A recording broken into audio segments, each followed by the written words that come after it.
Chapter 33:10.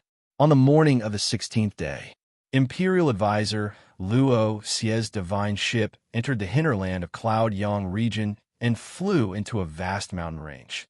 The entire region spanned 1,000,000 miles, was filled with endless primeval forests and towering mountains. There were few people here, a paradise for all kinds of monsters and divine beasts. Danger lurked everywhere. Those who were not divine lords dared not enter this region, or they would be in danger of losing their lives. Seeing Luo Xie's divine ship gradually slowing down, Ji Tianxing guessed that they were about to arrive at the Rakshasa tribe's territory.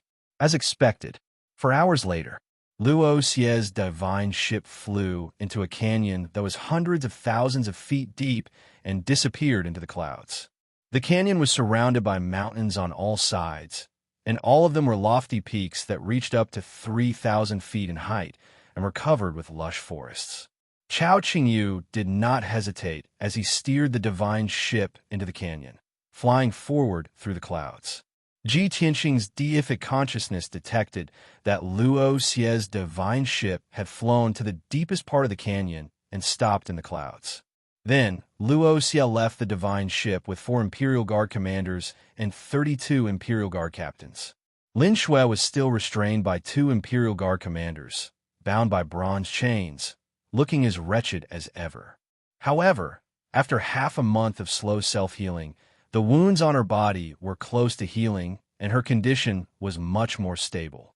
Luo Xie kept the divine ship and began to cast a secret spell, releasing vast divine power into the depths of the canyon. Soon, a layer of hazy light screen lit up in midair. At a glance, one could tell that it was a barrier formation. Chao Qingyu also slowed down the divine ship and asked Ji Tianxing, "Young master, that group of people should be entering a secret realm. What should we do?" Ji Tianxing thought for a moment and said, "The divine ship is too big of a target and will be easily exposed. Let's keep the divine ship and follow them in to take a look." Chao Qingyu also agreed with this idea and hurriedly put away the divine warship. He and Ji Tianxing passed through the clouds, remaining invisible and concealing their auras as they flew toward Luo Xie and the others. Fortunately, the marshals and captains of the Imperial Army were not strong enough to notice anything amiss. Luo Xie was so focused on casting the spell to open the entrance of the barrier that he didn't notice Ji Tianxing and Chao Qingyu's approach. A quarter of an hour later, Luo Xie finished casting, and a door appeared on the 5-colored light curtain. Shua, he led Shuelin, the commanders, and the captains through the door and disappeared into the sky. Ji Tianxing and Chao Qingyu hurriedly followed. They were at the very back of the group, and they silently passed through the door and entered the alternate dimension. After a while, the door closed, and the multicolored light curtain gradually disappeared. Everyone appeared in an alternate dimension one after another. This was a magnificent paradise with a radius of 50,000 miles. The land was extremely vast. The sun shone brightly in the azure sky. The green earth was lush with vegetation, and there were many colorful rocks scattered around. The jagged rocks were covered with colorful gems and crystals, and there were also many colorful corals. In the mountains and forests further away, there were towering ancient trees thousands of feet tall, as well as mushrooms and strange plants the size of houses. All kinds of herbs and fruit trees were full of colorful and fragrant divine fruits. There were also countless birds and beasts flying in flocks across the sky and the forest, roaming freely. Compared to the dilapidated Lin family cave abode, this paradise had more than 100 times more divine power and resources. Even Chao Qingyu's cave abode could not be compared to this. Obviously, this was the territory of the Rakshasa cave. The Grand Tutor Luo Xie led the Imperial Army and Lin Shui across the sky, flying toward the peak of the mountains. At the peak of the mountains, thousands of miles away, many magnificent palaces and buildings could be vaguely seen, shining under the bright sun. Ji Tianxing and Chao Qingyu followed unhurriedly, hiding in the dark to monitor Luo Xie's every move. When Lin Shui's life was not in danger, Tianqing chose to wait and see, to find out the truth and the cause of the matter. But if Lin Shui's life was in danger, he would decisively rescue her. Soon, Luo Xie and the imperial army landed on the highest peak of the mountain. There was a piece of flat land with a radius of 100 miles on the mountain peak, where dozens of majestic but quaint divine palaces and tall buildings were built. The style of those palaces and buildings was very similar to the barbarians of the ancient times, filled with a strange and rough aura. As soon as Luo Xie and the others landed on the square, many Rakshasa people surrounded them. The Rakshasa people's bodies and appearances were different from the ordinary Protoss. Their hair was mostly purple or dark red. Their facial features were more sunken and three-dimensional, and their pupils were purple or blue. Even their attire was mostly based on long skirts, leather boots, and veils. They were full of exotic charm. The citizens of the Rakshasa race were very curious about these foreign races and were sizing them up without blinking. A few patrolling guards recognized Luo Xie and hurriedly shouted and greeted him happily. "Third Elder, why are you back?" "Third Elder, we haven't seen each other for a few hundred years. Why did you bring foreign races back this time?" Luo Xie's face was filled with excitement and anticipation. He pointed at Lin Shui and said proudly, "I made a great contribution this time, and I'll definitely save the fate of my race. Just wait to drink my celebratory wine. I won't waste any more time with you. Where's the clan leader? I have an important matter to discuss with the clan leader." The patrolling guards were all shocked by Luo Xie's words. They looked expectant and puzzled, sizing up Lin Shui carefully. One of them reacted quickly and hurriedly led the way for Luo Xie, leading him to a tall building in the depths of the palace. The clan leader is not in the meeting hall. He's been busy with something in the Sacred Blood Tower recently. "Third Elder, let me take you there." Luo Xie smiled proudly when he heard this. He muttered to himself, "I sent a message to the clan leader half a month ago to report the situation. It seems that the clan leader trusts me a lot." He opened the Sacred Blood Tower in advance without confirming Lin Shui's identity. "I've made a great contribution this time, and the clan leader thinks even more highly of me. He'll definitely reward me handsomely." Luo Xie led the many Imperial guards across the square with anticipation and flew toward the dark brown tall building not far away. It was a 3-story building that was more than 1,000 feet tall. It looked like its original form of a pagoda. However, the walls around the building were engraved with tens of thousands of Rakshasa words and symbols, which looked strange and mysterious. Normally, the Sacred Blood Tower was closed all year round. It would only be open for a period of time every 100 years when a new Rakshasa clansman wanted to awaken their bloodline. Now, the clan leader had opened the Sacred Blood Tower in advance. It was obviously prepared for Lin Shui. Bookhouse Reading Website. Chapter 33:11. Luo Xie escorted Lin Shui to the Sacred Blood Tower. Many disciples of the Rakshasa clan saw them flying across the sky in a majestic manner. Soon, tens of thousands of people in dozens of palaces and residences were discussing the matter. Tianqing and Chao Qingyu followed them secretly, hiding near the Sacred Blood Tower to investigate the situation in the tower. They took the opportunity to get a general idea of the Rakshasa cave situation. The Rakshasa cave, which was 50,000 miles wide, had abundant divine power and cultivation resources. It was a true paradise. The Rakshasa tribe had tens of thousands of people, most of whom were celestial gods and true gods. There were hundreds of lesser divine lords, all of whom were the Rakshasa cave's patrol guards. There were more than 30 middle divine lords, most of whom were deacons, instructors, and other positions. There were only 15 upper divine lords, most of whom were elders, priests, and guardians of the Rakshasa tribe. The strongest ones were also merely a few peak divine lords. There were no divine king powerhouses. However, this was to be expected. Under normal circumstances, there would not be more than 3 divine kings in any region. Once a tribe or force had a divine king expert, it would be one of the top forces in the entire region. However, with the Rakshasa tribe's current force, they could only be ranked in the top 10 in the Yunyang region, not even the top 5. At this moment, Luo Xie and the others arrived at the Sacred Blood Tower's door. Four Imperial Guard marshals and 32 Imperial Guard captains waited outside the door. Luo Xie personally escorted Lin Shui over the door and into the Sacred Blood Tower. The first floor was a spacious hall, dimly lit and surrounded by many Rakshasa statues. There were already 3 Rakshasa powerhouses standing in the middle of the hall. The leader was a tall and muscular middle-aged woman, wearing a fiery red dress and a dark golden cape. She wore a 2-foot-tall crown on her head.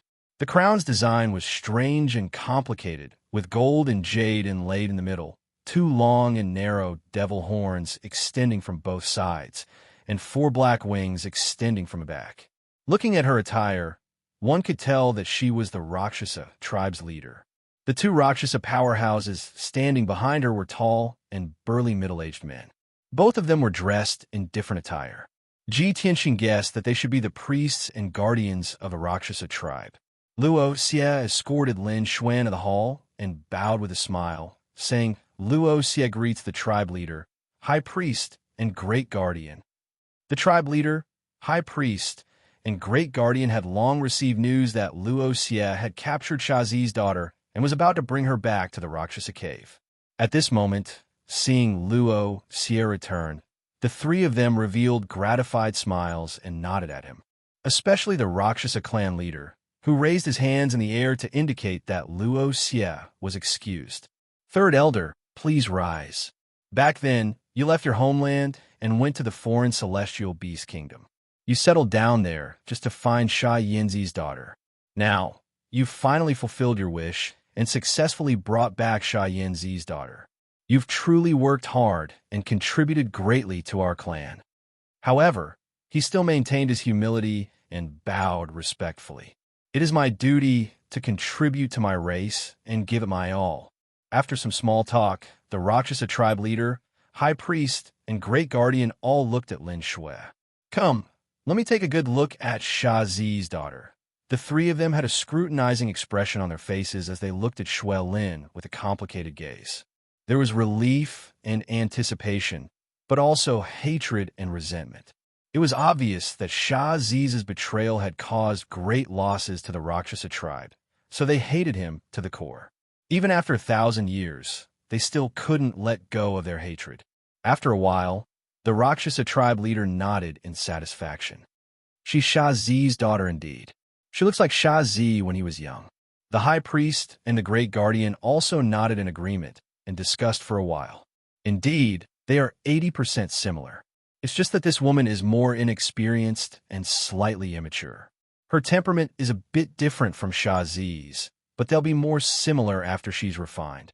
Xia Luo took Lin Shui to the Rakshasa tribe leader and said, "Tribe leader, I brought Lin Shui back in one piece.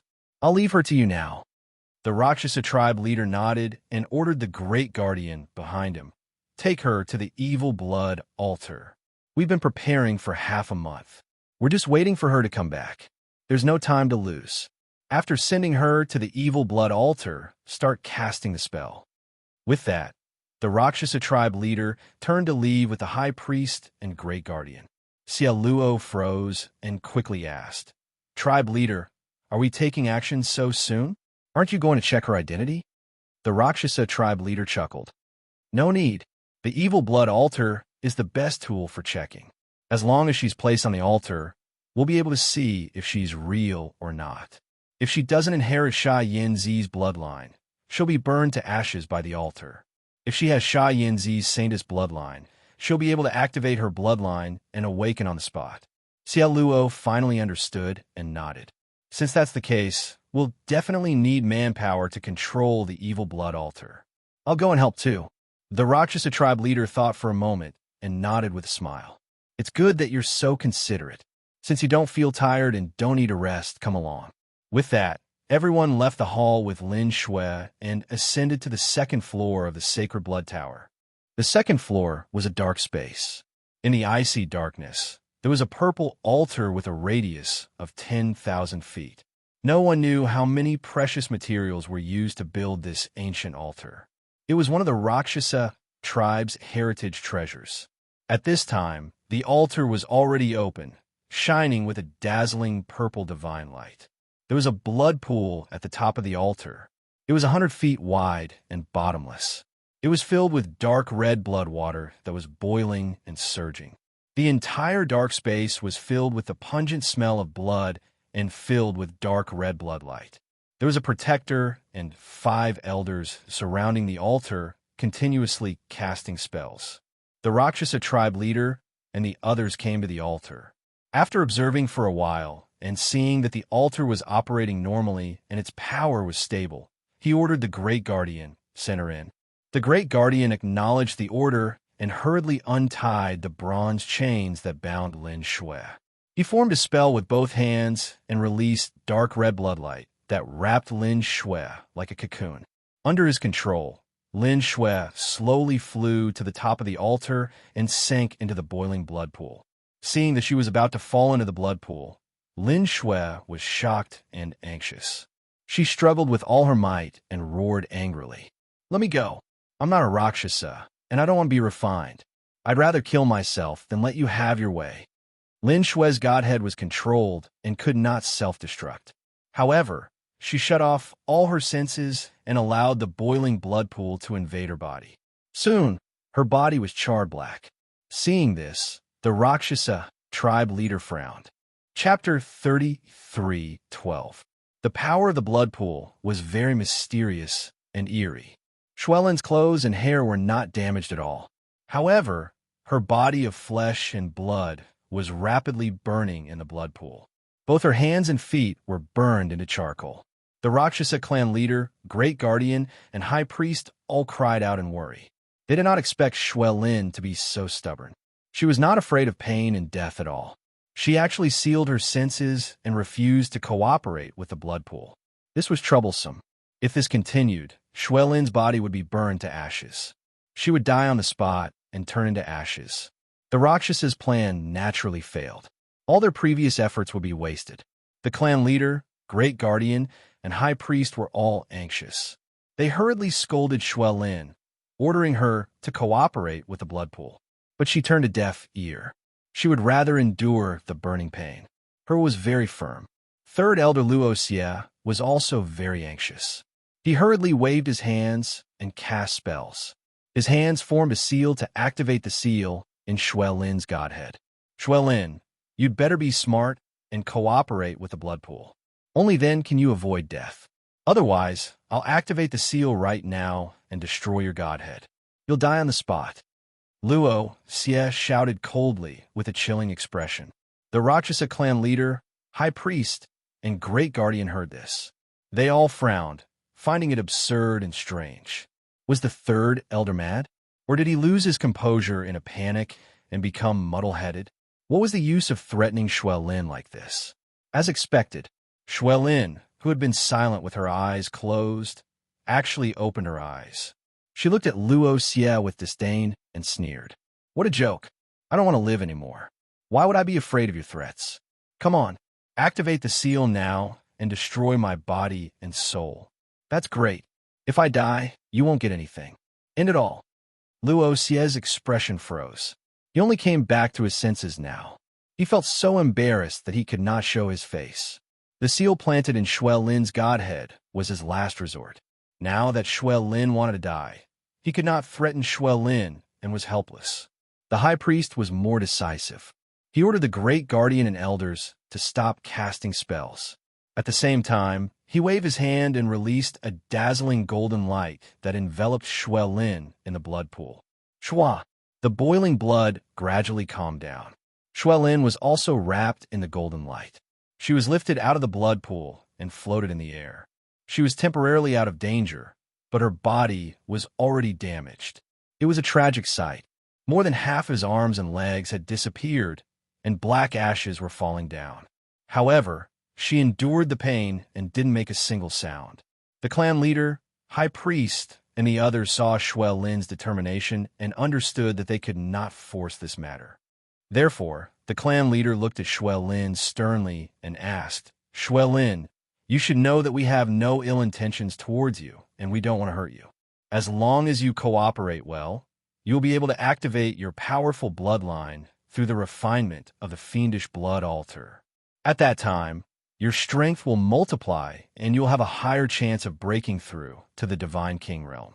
I will also confer you the title of saintess of my clan, and you will enjoy a transcendent status and treatment.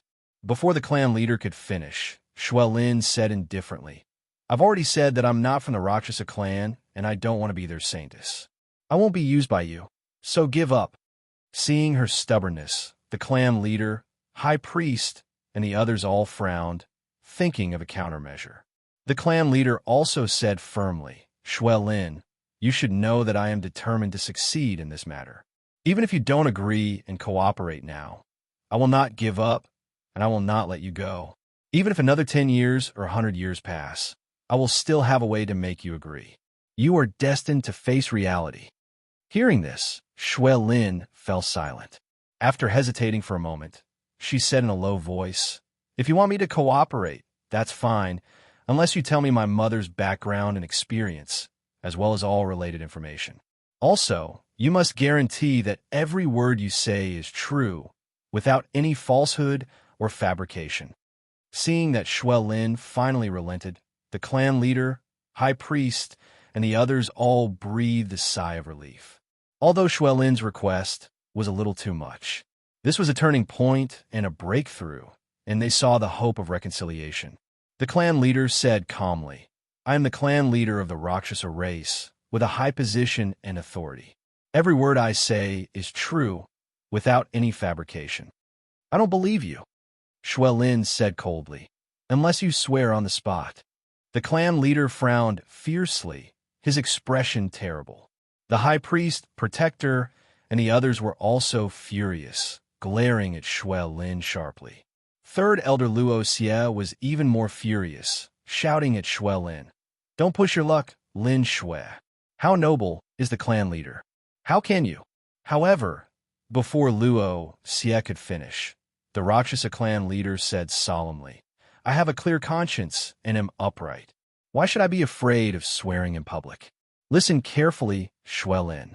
What I am about to say to you, I swear on my Godhead and life that there is no falsehood or fabrication. If there are any lies or fabrications, may I bear the wrath of the heavens and be reduced to ashes. Since the Rakshasa clan leader had already sworn, the others could not say anything else. Xuelin's anger subsided as she listened quietly. Silence was restored around the altar. The Rakshasa clan leader said in a serious tone, More than 3,000 years ago, there were 4 powerful tribes in the Yunyang region. All of them had noble bloodlines that had been passed down since the ancient times. Their people were talented and filled with talents. Our Rakshasa clan is one of the 4 primordial clans, and we are one of the strongest clans. It was then that Sha Yinzi was born. She was different from the rest of the tribe. She caused a phenomenon when she was born. When she was very young, she displayed extraordinary talent and comprehension, far more outstanding than the rest of the tribe. When she became an adult, she entered the sacred blood tower to be refined by the demonic blood altar and successfully activated her bloodline. It was then that we realized that her bloodline was the purest, even showing signs of atavism. With such a pure and flawless Rakshasa bloodline, as long as she was nurtured and taught, there was a 90% chance of her breaking through to the divine king realm. Therefore, after a discussion with the elders and priests of the tribe, we unanimously decided to confer Sha Yinzi the title of saintess. You must know that our tribe doesn't have a saintess every generation. It usually takes thousands of years for a girl with exceptional talent to appear and be qualified to be a saintess. When she heard this, Xuelin frowned and asked doubtfully, What if the person with exceptional talent and pure bloodline is a man? The Rakshasa clan leader, high priest, and great guardian were stunned for a moment before they smiled playfully. You're overthinking this. The bloodline of the Rakshasa clan is rather unique. The bloodline inherited by the men is incomplete. Only the women can inherit the purest bloodline. Therefore, the men of our tribe have the surname Luo, while the women have the right to have the surname Sha. Chapter 33:13. The Rakshasa clan leader's words sounded preposterous to outsiders. The high priest was afraid that Lin Shui would not believe him, so he quickly explained. The Rakshasa tribe is different from the other tribes. Our tribe values women, and there are differences in the surnames of men and women. After all, only women can inherit the purest bloodline, the most quintessential skills, and cultivate the true form of the Rakshasa. In the tens of thousands of years since the beginning of time, there have been 12 divine kings in our tribe, but all of them were women. Moreover, these divine kings were just like Cha Yin-zi. They had displayed extraordinary talents at a young age. Before they broke through to the divine king level, they were all conferred as the tribe's saintess. After listening to the high priest's explanation, Lin Shui had a deeper understanding of this. The Rakshasa leader continued. After Cha Yin-zi was conferred as the saintess, she received our careful guidance. We poured a lot of effort and cultivation resources into her. It is no exaggeration to say that she is the hope of our tribe's rise and also carries our tribe's honor and pride. After 1,000 years, Cha Yin-zi grew at a shocking speed and became our tribe's youngest upper-level Divine Lord. However, after she reached the 7th level of the Divine Lord realm, the improvement of her ability slowed down significantly. Even her comprehension and aptitude seemed to have decreased. We were very anxious about this and tried all kinds of methods, but it was to no avail. At this time, the Crimson Moon tribe took the initiative to express goodwill to our tribe, sending a diplomatic group to propose marriage. Among the 4 ancient tribes in the Yunyang region, the Crimson Moon tribe was the strongest and had the strongest foundation. The Crimson Moon tribe's young lord was also a genius that was hard to come by in 1,000 years. Not only was she extraordinary, but her talent was also outstanding. In addition, the Crimson Moon tribe's young lord, Cha Yin-zi, had a good impression of her. After many discussions, we decided to agree to the marriage between the 2 tribes. After all, the marriage between Cha Yin-zi and the Crimson Moon tribe's young lord would complement each other's bloodline, and both of them would have a higher chance of breaking through to the Divine King level. Furthermore, the Crimson Moon tribe and our tribe have formed an alliance and will help our tribe to reach a higher level. When she heard this, Lin Shui interrupted and asked, "When you made this decision, did you ask for Cha Yin-zi's opinion? With her consent?" The Rakshasa clan leader was stunned. His expression was unnatural. He nodded and said, "I admit that we made this decision out of selfishness. We didn't ask for Cha Yin-zi's opinion. However, we're doing this for the sake of the Rakshasa tribe and her. It will only benefit her." "Ha ha!" Shuelin suddenly sneered disdainfully. "I hate people like you the most in my life. You keep saying that you are considerate of others, but in fact, you don't care about others' feelings at all. All you do is hurt others, and you don't even know it." The Rakshasa clan leader's expression turned even uglier, but he could not refute him.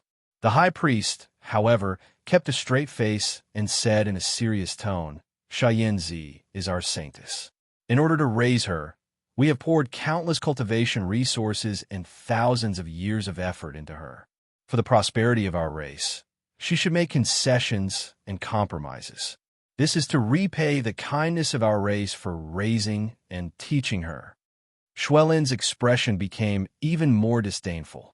She scoffed, "Just because the Rakshasa raised her, they can use her as a bargaining chip and a tool to strengthen the Rakshasa tribe?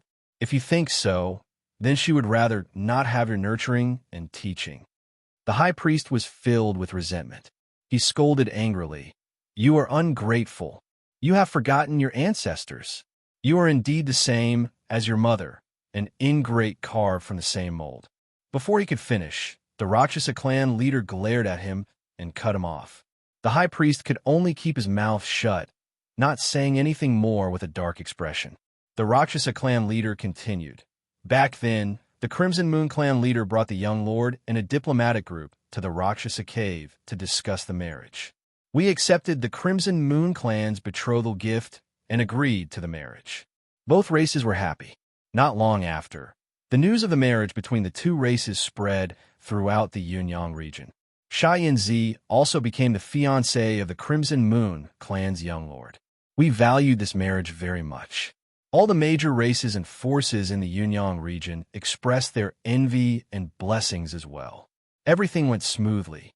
Sha Yanzi did not resist or refuse. However, in the short span of a decade after that, Sha Yanzi's temperament changed drastically. She left the Rakshasa cave for a few years and somehow got to know Lin Wufa. The Rakshasa clan leader paused for a moment before he continued, filled with resentment. Later, we found out that Lin Wufa was the abandoned disciple of the Dharma sect. He betrayed his master and ancestors, killed his master, and betrayed the sect. I don't know what methods and schemes that despicable fellow used to win Sha Yanzi's favor. Both of them developed feelings for each other and had an ill-fated relationship. As a result, Sha Yanzi ignored our clan's nurturing and teaching, as well as her marriage with the Crimson Moon clan's young lord. She betrayed the Rakshasa clan and left the Rakshasa cave to follow Lin Wufa. As he spoke, the Rakshasa clan leader was still filled with resentment, his anger still lingering. The high priest continued, Sha Yanzi betrayed our clan and went back on her marriage, leaving the Yunyang region with Lin Wufa. This could be kept a secret for a while, but the Crimson Moon clan eventually found out. When the news spread, our clan and the Crimson Moon clan became laughingstocks, mocked by the entire Yunyang region. Especially the Crimson Moon clan. They were humiliated and disgraced. The alliance between the two clans was broken, and the Crimson Moon clan became enemies with us. The Crimson Moon clan's leader and young lord personally led the clan's experts to the Rakshasa cave to demand an explanation. At that time, we had a conflict with the Crimson Moon clan. The Crimson Moon clan caused a huge ruckus in the Rakshasa cave, causing our clan to suffer a great loss. In that disaster, tens of thousands of innocent clan members were killed, countless houses, palaces, and treasure vaults were destroyed, and the number of experts was reduced by half. After that, the Crimson Moon clan used all their resources to destroy our clan's properties and forces. All in all, that conflict caused our clan to suffer a great loss. Our clan had also fallen from the second strongest force among the 4 clans to the last place, unable to recover from the setback. Among the top 10 forces of the Yunyang region, our clan had also fallen from the top 5 to the last place. Tell me, do you think Sha Yanzi and Lin Wufa deserve to die? Lin Shui did not think much of it and sneered. You brought this upon yourselves. If you had asked for Sha Yanzi's opinion when you decided to let her marry the young lord of the Crimson Moon clan, when you made her the saint, how could this have happened? You ignored Sha Yanzi's thoughts and feelings and treated her as a tool for profit. Then don't blame her for leaving. Of course, the high priest did not agree with this statement and was about to retort. However, the Rakshasa clan's leader gave him a look, so he could only suppress his anger and keep quiet. Lin Shui looked at the two of them and asked with a cold smile, Back then, you forced my mother like this and caused her misfortune. Now, you want to use the same method to force me to help the Rakshasa clan? Chapter 33:14. Faced with Lin Shui's questioning, the Rakshasa leader, the high priest, and the great guardian were not happy. But the Rakshasa leader suppressed his anger and explained patiently. After all, she was the one asking for help. Lin Shui was not even afraid of death, so she would not be threatened. She could only try to persuade Lin Shui patiently. Lin Shui, we were indeed careless about Sha Yanzi, but more importantly, it was because of her and Lin Wufa. Although we did not ask for her opinion, she should understand our difficulties. How could she betray our tribe? Furthermore, that Lin Wufa was a traitor who had betrayed his master and destroyed his ancestors. He used flowery words to deceive the innocent Sha Yanzi and instigated him to betray our tribe. This led to a series of tragedies. If we're talking about sins, Lin Wufa's sins are the most serious. Lin Shui still did not believe him. She sneered, "Ha ha, this is just your side of the story. Who knows the truth? At least I believe that my father is not a traitor. There must be a misunderstanding." The Rakshasa leader frowned and waved his hand. I don't want to talk about your father and the Dharma sect. This is something everyone knows. There's nothing to argue about. Let's talk about your mother. She made a huge mistake and caused our tribe to suffer a great loss. She is a sinner of our tribe, but she is dead. She can't make up for our loss. but you are still alive and have the blood of the Rakshasa tribe. As the saying goes, the son pays for the father's debt. As Sha Yin Zi's daughter, you should pay for her sins and make up for our clan's heavy losses. This is the right thing to do. You shouldn't reject it. Also, if you become the saintess of our tribe, it will only bring you benefits. The Rakshasa leader tried his best to persuade her, but Lin Shui could not take it anymore. She sneered. You think that my mother made a huge mistake and caused the Rakshasa tribe to suffer a great loss. So you want me to replace my mother and make up for the loss? Now that things have come to this, you are still not repentant and do not realize your own mistakes? If it weren't for your selfishness and disregard for the feelings and opinions of others, how could this have happened? My mother is a living person. She has her own thoughts and feelings. She's not a tool for you to profit from, and neither am I. Pausing for a moment, she put on a disdainful look and said mockingly, You are forcing me to be the holy maiden because you want me to marry the Red Moon young master to mend your relationship with the Red Moon clan? Ha ha! I've never seen such despicable people like you. The Scarlet Moon clan has caused you to become like this. Not only do you not blame them, you even pushed all the blame onto my parents. In the end, he still wanted to send a holy maiden to the Crimson Moon clan to gain their forgiveness? If that's really the case, then all of you are truly despicable to the bone. Being mocked by Shui Lin like this, the Rakshasa clan leader, high priest, great guardian, and many elders were all furious, their faces ferocious. But the angrier they were, the happier Shui Lin was. However, they couldn't do anything to Shui Lin. The Rakshasa clan leader suppressed his anger and said in a deep voice, Lin Shui, you're underestimating the Rakshasa tribe. Even if we're weak now, there's no way we'll curry favor with the Red Moon clan. We'll forever remember the harm that the Red Moon clan has done to our tribe. In the future, we'll pay them back tenfold. But you're right about one thing. We want you to be the new Holy Maiden because we want to rely on a stronger force. We've found a target for you that's definitely beyond your imagination. If you can become the Holy Maiden and marry that big shot, it'll be the glory of your life. It'll be the blessing of 3 lifetimes. Hearing that, Shui Lin was even more enraged. She scoffed coldly. What a joke. To me, there's no one in this world that I can pursue so lowly. The glory of my life? The blessing of 3 lifetimes? That's what you think because you're too despicable. Being scolded like that, the Rakshasa clan leader's face was as cold as ice. The high priest, great guardian, and a few elders almost went berserk. However, in order to complete the plan, the Rakshasa clan leader chose to endure. She took a deep breath and suppressed her anger. She said in a deep voice, Lin Shui, you really don't know the immensity of heaven and earth. You're too arrogant. Do you know who the fiancé that we found for you is? It's the Region Lord of Yunyang region.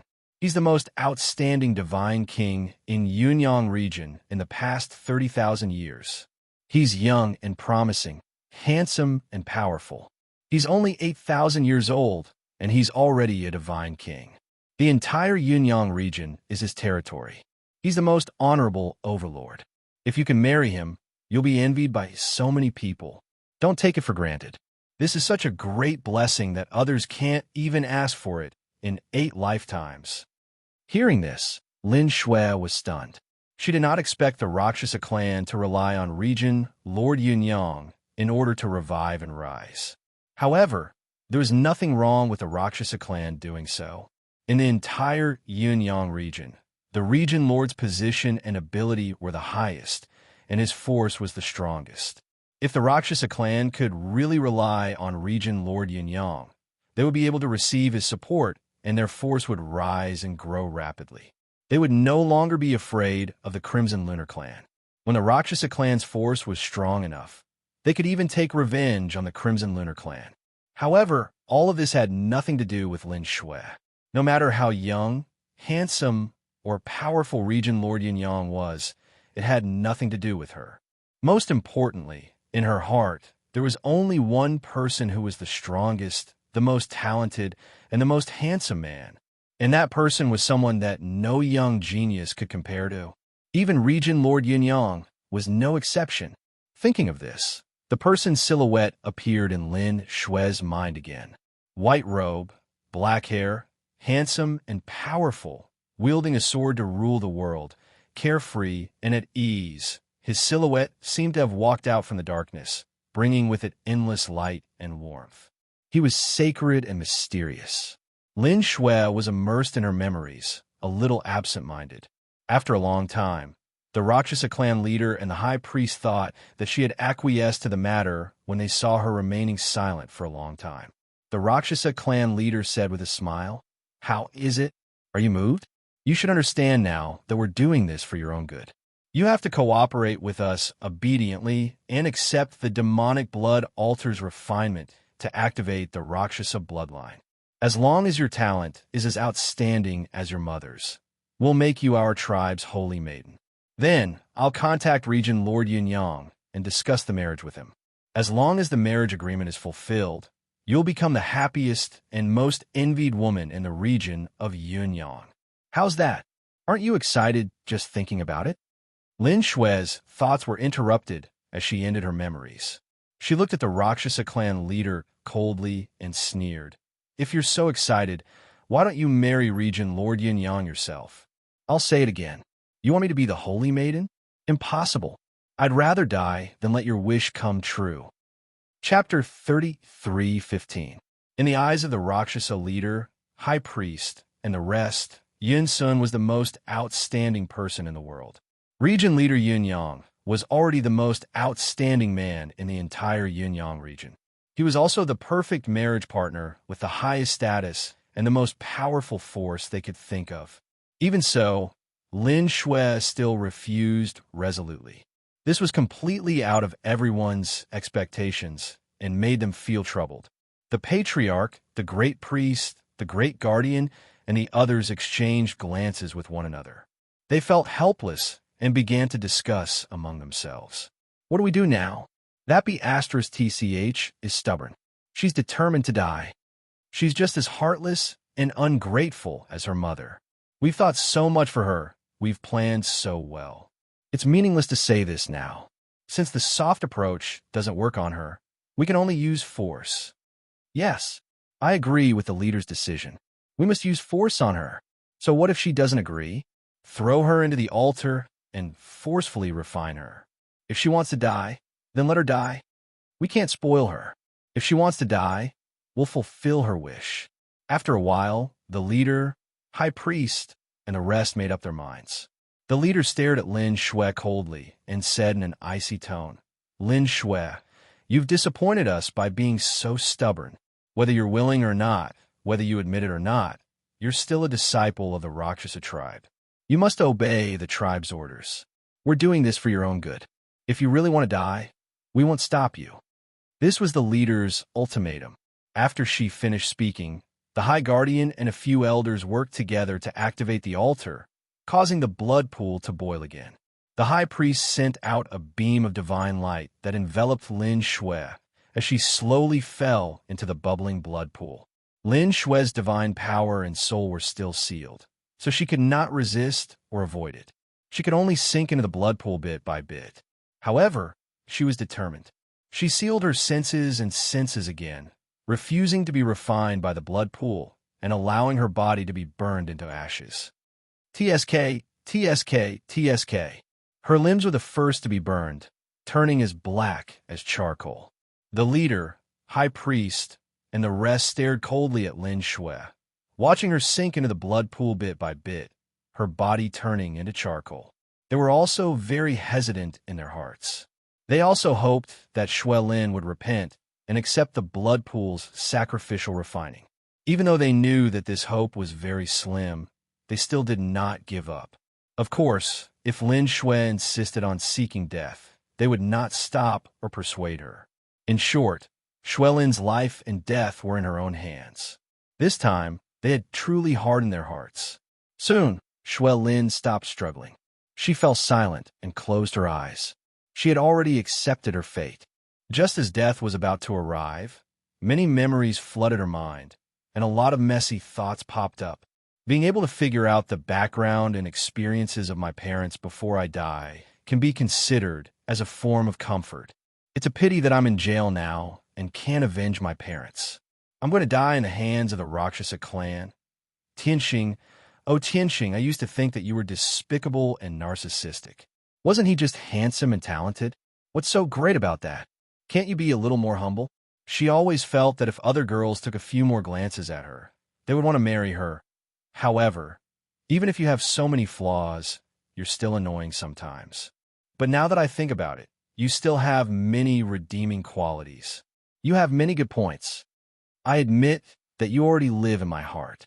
Other than you, no other young talents can enter my eyes. Even if I can't express my feelings, I can only follow you and be your friend and partner. I'm also willing to stay by your side forever. You're so proud and narcissistic. You definitely won't understand my feelings. If I can live, I definitely won't deny and cover up anymore. Unfortunately, a miracle won't happen. I'm about to turn into ashes and leave this world. If I can see you one last time before I die, I won't have any regrets. All sorts of complicated thoughts flashed through Shui Lin's mind. In the end, the images in her mind stopped. It was a tall and handsome figure in a dark void. His entire body emitted a sacred golden light as he slowly walked out from the depths of the darkness. Dressed in a white robe and wielding a sword, he was free and unrestrained. His entire body emitted a noble and confident aura. On his handsome and resolute face, there was always a gentle smile. It made people feel as if they were bathed in the spring breeze. All their worries have been eliminated. Shui Lin stared at the figure in a daze. Seeing him walk closer and closer, her heart was very calm and peaceful. Her entire mind was immersed in the fantasy. She forgot the pain of her body being burned and also forgot about the impending death. She decided to immerse herself in these beautiful memories and calmly accept the arrival of death. But at this time, a steady and powerful voice of a young man suddenly sounded in her mind. Shui Lin, are you crazy? Wake up, don't kill yourself. The voice that suddenly sounded was so familiar.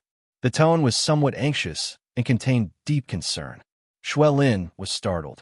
Still immersed in the beautiful memories, she stared at the figure in a daze. I really am possessed. I'm so confused by him that I'm actually hallucinating. If this is really what he said, how good would that be? At least it proves that he still cares about me. He doesn't want me to die. Unfortunately, this is just my wishful thinking. Right now, he should still be in seclusion in the divine ship. He's long gone. These thoughts flashed through Shui Lin's mind. She laughed bitterly at herself. However, that familiar voice sounded in her mind again. Shui Lin, don't be in a daze anymore. If this goes on, you'll really die. Chao Qingyu and I followed you into the demon cave. We're now hiding in the sacred blood tower. If you don't wake up, I'll have no choice but to kill and save you. This time, Shui Lin's body clearly stiffened. She was completely stunned. If the previous sentence was a hallucination, it definitely wasn't this time, even though she was extremely shocked and couldn't believe it was real. However, reason told her that it was Ji Tianxing's voice transmission. Tianxing?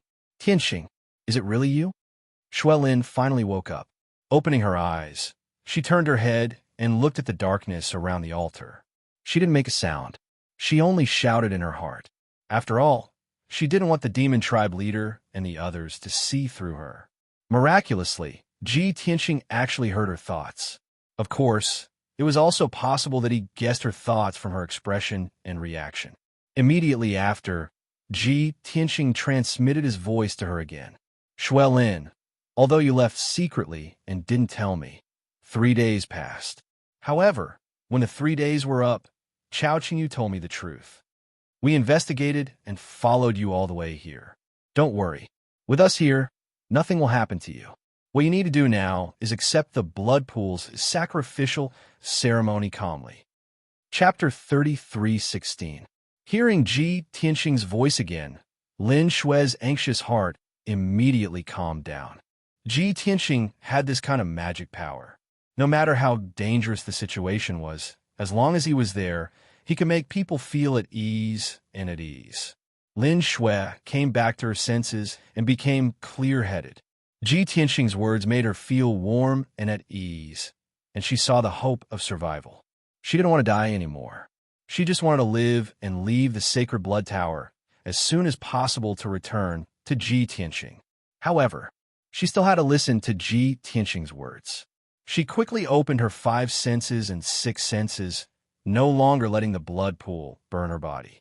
She began to accept the blood pool's sacrificial refining, guiding the power of the blood pool to repair her damaged body, bones, and blood vessels. However, she still had some doubts and thought to herself, why should I accept the blood pool's sacrificial refining? Wouldn't that be fulfilling the Rakshasa's wish? Ji Tianxing's voice sounded again, and he explained to her, don't worry. With me around, the Rakshasa won't get what they want.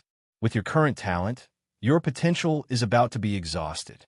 You can only reach the peak of the divine monarch realm at most in this life, and you can't go any further. There's no hope of breaking through to the divine king realm. Therefore, only by accepting the blood pool's sacrificial refining and activating the Rakshasa bloodline can you have hope of breaking through to the divine king realm. Only when you break through to the divine king realm can you do whatever you want and not be afraid of anyone. By then, not only can you find out the truth of what happened back then and clear your father's name, but you can also avenge your parents. Don't you want to avenge them? After they died, their tombs were destroyed and their remains turned into ashes. Don't you want to avenge such a deep blood feud? These words immediately aroused Lin Shui's anger and killing intent, and her heart was filled with hatred. She suddenly regretted and nodded, thinking to herself, yes, if I want to die, I'll be too weak and useless. I'll only make my loved ones suffer and my enemies happy. I have to become stronger, so that I can uncover the truth and avenge my parents. But, Tianxing, how do you know all this? Ji Tianxing explained indifferently. I captured Mengyu, your childhood sweetheart, and forced him to confess everything. Furthermore, I killed him with my own hands to avenge you. Lin was stunned for a moment. Her heart was filled with warmth. She was very touched. Tianxing, thank you. Mengyu betrayed his friends for glory, despicable and shameless. I will definitely not let him off. I didn't expect you to help me take revenge. Thank you so much. Ji Tianxing said in a mocking tone, Hee, you didn't talk to me like this in the past. Why are you so gentle and polite now? Could it be that, when you decided to accept death, your heart was still thinking of me? Don't be narcissistic, damn it. Lin's cheeks suddenly turned red, and she secretly spat. I hate you so much. How could I miss you? Ji Tianxing breathed a sigh of relief, as if a heavy burden had been lifted from his shoulders. I'm relieved that you can think like that. Lin was even more furious. She cursed in her heart. Damn you. Can't you be more humble? What do you mean? Are you afraid that I'll like you and cling to you? Ji Tianxing answered honestly. Lin was even more embarrassed and angry. She was so angry that she wanted to stomp her feet. Don't be so smug. You're full of flaws, arrogant, narcissistic, and arrogant. How could I like you? Ji Tianxing quickly persuaded. If you don't like me, then why are you so agitated? Calm down. The Rakshasa people have already noticed something strange. Lin quickly suppressed her anger and calmed down. She looked around and saw the Rakshasa tribe leader, high priest, and the rest. They were all looking at her with their eyes wide open in surprise, their faces full of confusion. Everyone was observing her and whispering to each other. Didn't that bitch want to die? Why did she change her mind all of a sudden? Don't be fooled by her pretense of being chaste and having a strong will. Actually, people are all afraid of death. How could they accept death so calmly? That's right. No matter how strong her will is, in the face of death, she'll choose to compromise. Being afraid of death is one of the reasons, but the most important reason is that she's thought it through. After all, we've planned such a beautiful future for her. How could she not be moved? That's great. Our plan can be carried out smoothly. TSK. If we knew that she was so afraid of death, we wouldn't have wasted so much time talking to her. We could have just used force. The tribe leader, High priest, and great guardian were all sneering, their words full of disdain and pride. Of course, their hearts that were hanging in the air were now at ease. Everyone chose to ignore Shui Lin's strange reaction of looking around blankly and changing expression. After all, everyone knew that Shui Lin's change from seeking death to dragging out an ignoble existence must have been a huge psychological change and emotional fluctuation. Unknowingly, an hour had passed. Shui Lin accepted the blood pool's refinement calmly and cooperated fully with the operation of the malevolent blood altar. Indeed, there were very obvious effects. Her charred limbs were gradually restored to their original state. Then, the power of the blood pool seeped in her body and spread to her limbs, bones, blood vessels, and bone marrow, transforming her body rapidly. Her divine blood was also being refined and strengthened. It began to flow faster as a mysterious power surged within it. The Rakshasa tribe leader, high priest, and the others were completely relieved when they saw that. They could already tell that there was indeed tremendous potential hidden in Shui Lin's bloodline. Clearly, Shui Lin had inherited the bloodline of her mother, Sha Yinzi, as well as the legacy of the Rakshasa race. That was absolutely great news for the Rakshasa race. Although Shui Lin started to cooperate with the blood pool's refinement, she still had to put on a show. At the very least, the Rakshasa tribe leader and the others had to brainwash her and change her mind and to make her loyal to the Rakshasa race. The Rakshasa tribe leader looked down at Shui Lin in the blood pool with a gentle smile and said in a comforting tone, "Shui Lin, I'm very gratified that you've realized your mistake and turned back. I really don't wish to see the sins your mother committed back then repeat themselves on you. Of course, we'll learn from our mistakes and won't treat you like how we treated your mother back then. As long as you successfully activate your bloodline and be our race's saint, we'll nurture you with all our might. By then, not only will your status skyrocket when you marry region leader Yin Yang, the Rakshasa race will rise again as well. This way, it's not only atoning for your mother's sins, it's also your contribution to our race." The Rakshasa tribe leader tried his best to persuade Shui Lin, instilling the concept of atoning, contributing, and changing her fate. His goal was to make Shui Lin loyal to the Rakshasa race and follow their arrangements willingly. Chapter 33:17. After the Rakshasa leader was done speaking, the high priest smiled kindly and persuaded Lin Shui. "Lin Shui, the demonic blood altar needs to operate for a month to continuously refine you. Only then can it fully activate your bloodline and strengthen your divine body. When your Rakshasa bloodline is fully awakened, your appearance and physique will change. You will be as beautiful as your mother when she was young. In addition, your innate talent will increase several times and your ability will have a qualitative leap. Most importantly, you will have the qualification and hope to break through to the Divine King level. However, these are only the foundation. The key deciding factor is still our nurturing. When you're crowned as a saint, not only will we invest a large amount of cultivation resources, we'll also teach you hundreds of skills, nurturing you with all we have. During this period, we'll contact region leader Yin Yang and help you set up a marriage contract. When you're outstanding and strong enough, you and region leader Yin Yang will be married. By then, you'll be the dazzling and motherly region leader's wife. You'll be the most honorable woman in the entire region of Yin Yang." One had to admit that the Rakshasa leader and the high priest's words were very persuasive. If it were any other girl, she would have been motivated to the point of boiling with excitement, filled with longing and fantasizing. However, Lin Shui's emotions were calm.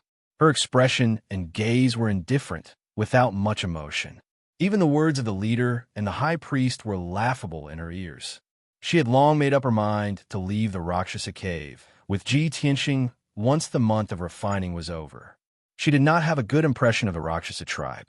If they were stopped, she would not show mercy, and Ji Tianxing would go on a killing spree. Next, the great guardian and a few elders took turns to guide and educate Lin Shui. Of course, they also taught Lin Shui the method of refining with the blood pool. The leader even undid Lin Shui's seal personally, releasing her soul and divine power. She had completely regained her freedom now, without any restraint. However, she had no intention of running away. She continued to follow the leader and the high priest's guidance, cultivating with the blood pool to activate her bloodline. Seeing her attitude, the patriarch and the high priest were very satisfied. 2 days later, seeing that her condition had stabilized and the effects of the sacrificial refining were obvious, the clan leader and high priest left. Only the head protector and a few elders remained, continuing to control the operation of the fiend blood altar. Xuelin was also silent. She focused on refining her god body and activating her bloodline power. As for Ji Tianxing and Chao Qingyu, they were still hiding in the dark in the sacred blood tower. No one had discovered them. The two of them hid in the dark space on the 3rd floor of the sacred blood tower. Both of them had concealed their auras so that no one would discover them. While Xuelin was sacrificial refining in the blood pool, the two of them had nothing to do and observed the layout of the 3rd floor. The Saint Blood Tower was an absolute forbidden area of the Rakshasa race, and it was also a treasure land that had been passed down for more than 30,000 years. The 1st floor was the main hall, the 2nd floor was the fiend blood altar, and the 3rd floor was the treasury. Between the 2nd and 3rd levels, there was a top-notch monarch-grade divine array seal. Only the clan leader and the grand priest could open it. Hundreds of statues stood in this dark space, and most of them were women. Each statue was different, and they all represented a Rakshasa powerhouse or ancestor. There was a secret compartment under each statue's feet, and some jade slips were stored inside. Each of the jade slips recorded a top divine skill of the Rakshasa race. Some of the secret compartments under the statues only had 2 or 3 jade slips. Some of the statues had dozens of jade slips under their feet. Chao Qingyu vaguely understood something and said to Ji Tianxing telepathically, "Young master, there must be a deeper meaning to the layout of this place. These hundreds of statues are all top-notch Rakshasa powerhouses. The jade slips under their feet should be the divine arts and divine arts they created." Ji Tianxing nodded in agreement. Those statues should be the ancestors of the Rakshasa race. They're all divine king realm powerhouses, and they have created the most divine arts and divine arts. Those statues with fewer jade slips are mostly men. Not only are they weaker, but they're also more recent. Chao Qingyu thought for a while and suggested, "Young master, Ms. Lin needs to refine in the blood pool for a month. After her Rakshasa bloodline is activated, she needs to cultivate the divine arts and divine arts of the Rakshasa race to reach the divine king realm faster. But we don't have that much time. Let her stay in the Rakshasa cave and learn from the powerhouses of the Rakshasa race. What do you think? Can we?" Ji Tianxing understood what he meant and said with a smile, take it all. Whether Lin Shui needs it or not, take it all. Don't leave a single piece for the Rakshasa race." "All right." Chao Qingyu also revealed a teasing smirk and hurriedly nodded in agreement. Then he took the jade slips himself. He opened the secret compartments under the feet of each statue. He didn't look at how many jade slips there were, or what divine arts they recorded, and put them all into his interspatial ring. In just an hour, he had plundered every single jade slip at the feet of over 100 statues. He counted with his divine sense. There were more than 2,100 jade slips. In other words, there were more than 2,100 types of divine arts and divine arts. Chao Qingyu handed the interspatial ring to Ji Tianxing and said with a smile, "Young master, these 2,100 jade slips should cover all the Rakshasa race's divine arts. Even if Ms. Lin is talented, it will take her thousands of years to cultivate them all." Ji Tianxing nodded and said with a smile, "When the time comes, give them to Lin Shui and let her choose from them. She doesn't have to cultivate them all. I'm just thinking, when a Rakshasa race leader and high priest come here and find that the jade slips are gone, what will their expressions and reactions be?" Chao Qingyu grinned and said, "They will be so angry that they will vomit blood. They will even have thoughts of dying." Ji Tianxing cast a sidelong glance at him and said teasingly, "Qingyu, I notice that you seem to be enjoying it. I really didn't expect that an honest person like you with thick eyebrows and big eyes would actually become evil too. Chao Qingyu was stunned for a moment. Scratching his head rather awkwardly, he said, "It's all young master's teachings. I'm just following suit." Ji Tianxing was immediately speechless and rolled his eyes at him. "Forget it. You continue to keep watch. There are still more than 20 days. I can't waste time and have to enter the divine pagoda to cultivate in seclusion.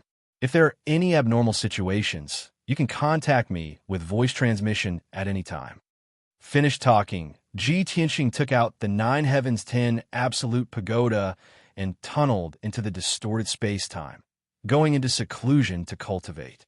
He was currently peak 9th level Divine Lord and was not far from Divine King Realm.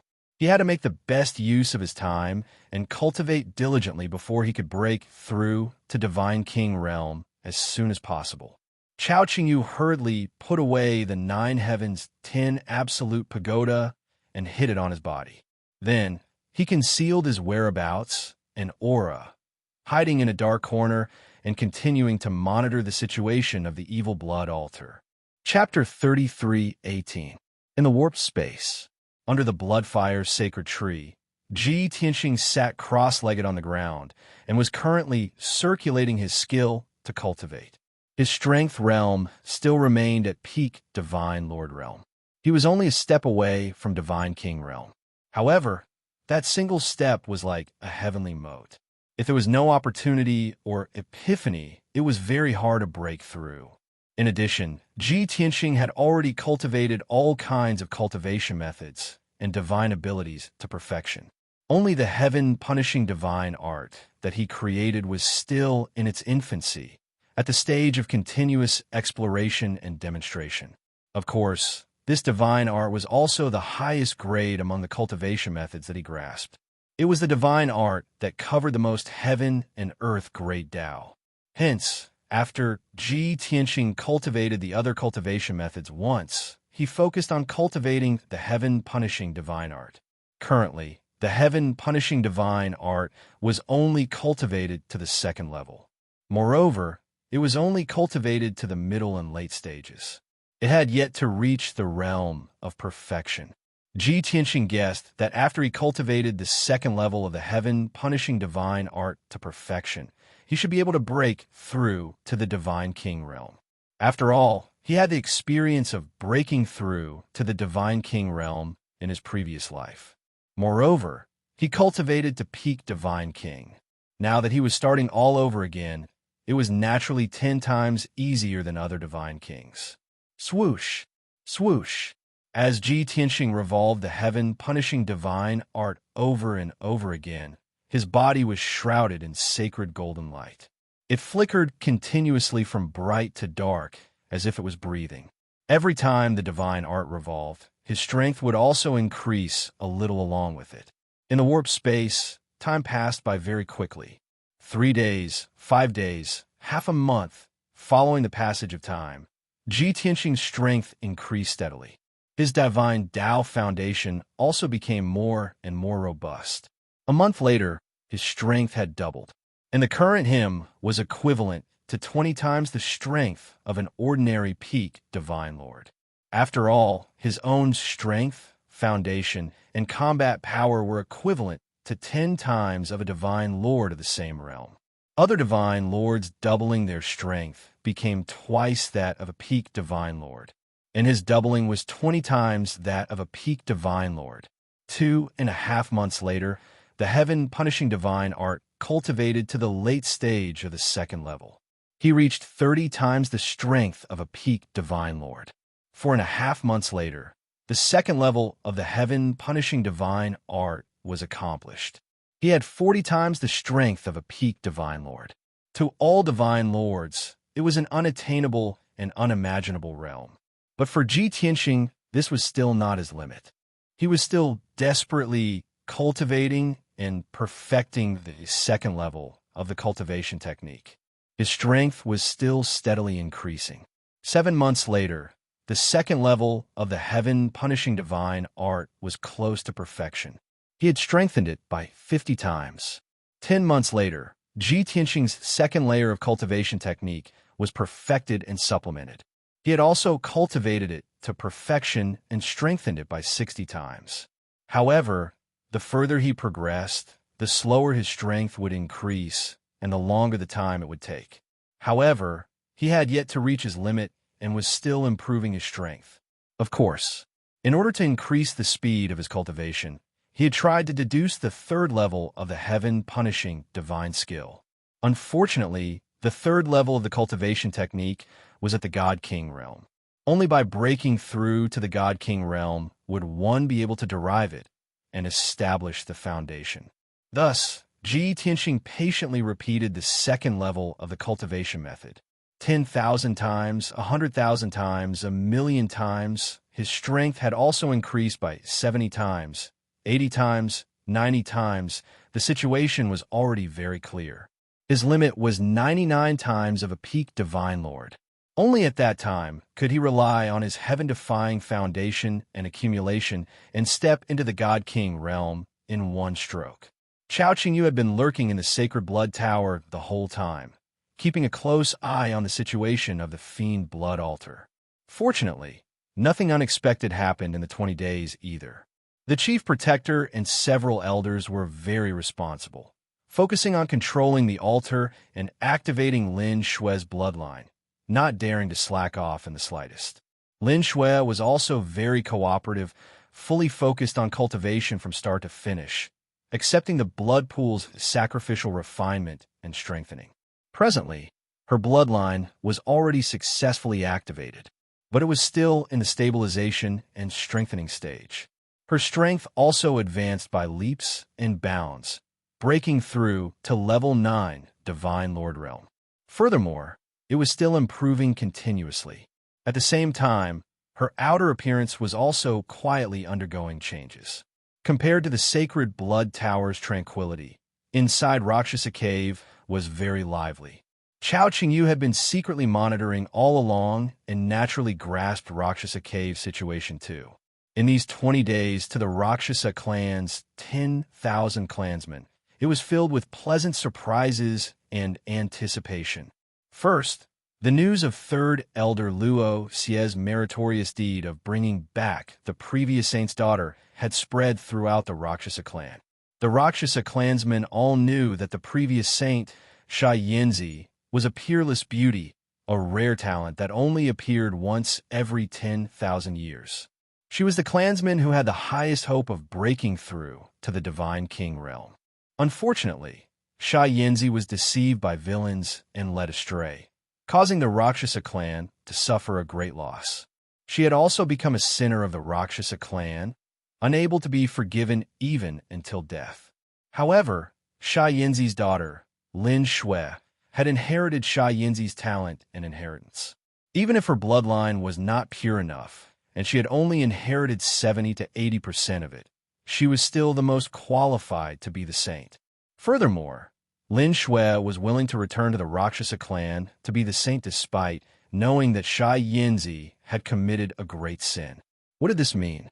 It meant that Lin Shui was sincerely remorseful and wanted to atone for Sha Yinzi's sins, helping the Rakshasa clan to recover and rise again. Most importantly, there was an extremely important and explosive piece of news that had also spread throughout Rakshasa Cave. After a discussion between the chief, high priest, protector, and elders, they had decided to unite the new saint with the great region leader Yunyang by marriage. Who was region leader Yunyang? He was the most outstanding, powerful, and honorable divine king in this region. As long as the saint and region leader Yunyang were united by marriage, it would be a great blessing. The Rakshasa clan would be able to climb up the social ladder and become one of the most honorable forces in the region leader Yunyang. With region leader Yunyang's support, the Rakshasa clan would be able to recover quickly and return to the top 5 forces. With the help of the region leader, the saint would be able to break through to the Divine King realm. Then, the Rakshasa clan's power would increase tremendously, and they would become the second strongest force, second only to the domain leader's manor. Thinking of this, the tens of thousands of Rakshasa clan's people were excited, filled with anticipation and longing. Besides that, there was something else that was a secret that had not been made public and was not known to the Rakshasa clan. Just a few days ago, the Rakshasa chief had officially submitted a letter to the region leader Yin Yang on behalf of the Rakshasa clan. The letter stated that the Rakshasa clan was very sincere in their request for a marriage alliance with the region leader. The current saint was pure and had outstanding talent, a beauty that was hard to come by in thousands of years. In addition, the Rakshasa clan would nurture the saint with all their might, allowing her to break through to the divine king realm and become the region leader's right-hand man. If the region leader was willing to accept the marriage alliance, the Rakshasa clan would be loyal and assist the region leader wholeheartedly. All in all, the Rakshasa clan had shown enough sincerity, and their attitude was sincere and respectful. After submitting the letter, the Rakshasa chief and high priest waited for the region leader's reply in a state of anxiety and uneasiness. 8 days had passed. It was tonight that the Rakshasa chief finally received a reply from the region leader Yin Yang. The region leader's answer was something no one had expected. Chapter 33:19. Late at night, in the Rakshasa tribe's Rakshasa palace, in a dimly lit study room, the Rakshasa leader sat behind a large jade table, looking out of the window in silence as she stared blankly. At her age and ability, there was not much point in cultivating anymore. She was already a pinnacle divine lord, and the various skills she had mastered had reached their peak as well. Without a great opportunity, she could never break through to the divine king realm. No matter how much she cultivated, she could not improve her ability anymore. In other words, she was close to her limit. Most of the time, she was busy managing the Rakshasa tribe's affairs. Occasionally, she would daydream and ponder about life, hoping for some epiphany or opportunity. Of course, she was definitely not trying to comprehend anything now. She looked calm on the surface, but her heart was filled with apprehension. 8 days had passed since she submitted the letter to Territory Leader Yin Yang. She had been waiting for Territory Leader Yin Yang's reply. Although she was eager about the marriage alliance and was confident about it, Territory Leader Yin Yang did not give her any assurance. Without Territory Leader Yin Yang's reply, she could not be at ease. At this moment, hurried footsteps came from the study room door. The Rakshasa leader was jolted awake. Turning to look at the door, she saw the high priest walking in quickly. Moreover, the high priest looked delighted and excited, holding a luxurious golden jade slip in his hands. The communication jade slip was not an ordinary item. It could not be refined and used by an ordinary person. Leader, Territory Leader Yin Yang has given us an answer. This is the communication jade slip he sent. The high priestess quickly walked in front of the patriarch. She held the communication jade slip with both hands and handed it to her. Let me have a look. The patriarch jumped to his feet and quickly reached out to take the communication jade slip. She had been waiting for this moment for a long time. Just as her hands touched the jade slip, she channeled her divine power into it without hesitation and unlocked the jade slip to read its contents. The jade slip was indeed sent by Territory Leader Yin Yang. However, the content of his reply was something the Rakshasa leader had not expected. After she finished reading the contents of the jade slip, her body suddenly trembled, and her expression stiffened in shock. The high priest's eyes shone brightly as he stared at her expectantly. Seeing her strange expression, the high priest asked impatiently, "Leader, how is it? Has Territory Ruler Yin Yang agreed?" The Rakshasa clan leader remained silent. His expression darkened and anger appeared in his eyes. The high priest suddenly panicked and had a bad premonition. He continued to ask, "Patriarch, what exactly did the region leader say? Did he reject us?" The Rakshasa clan leader finally snapped back to his senses. Filled with rage, he crushed the jade slip into pieces. Preposterous! How preposterous! They've gone too far, they've gone too far. The Rakshasa clan leader was enraged as he roared with a stern voice. "This is definitely an insult to our race." "What?" The high priest was completely flustered. He asked in shock and confusion, "Clan leader, how did the region leader reply?" The Rakshasa chief took in a deep breath to calm his anger before he said in a low voice, "Territorial Lord Yin Yang is too arrogant. He doesn't respect our tribe at all." He replied to me and said that he already had a Tao companion that he admired and married her as his official wife. If the Rakshasa clan insists on a marriage alliance, he can consider it, albeit reluctantly. After we've crowned the saintess, he'll come to the Rakshasa cave personally to see the saintess' appearance, potential, and talent. If the saintess catches his eye, he'll give our tribe a chance to take the saintess as his concubine. After all, he's the honorable region leader. Even if she's his concubine, her status is extraordinary.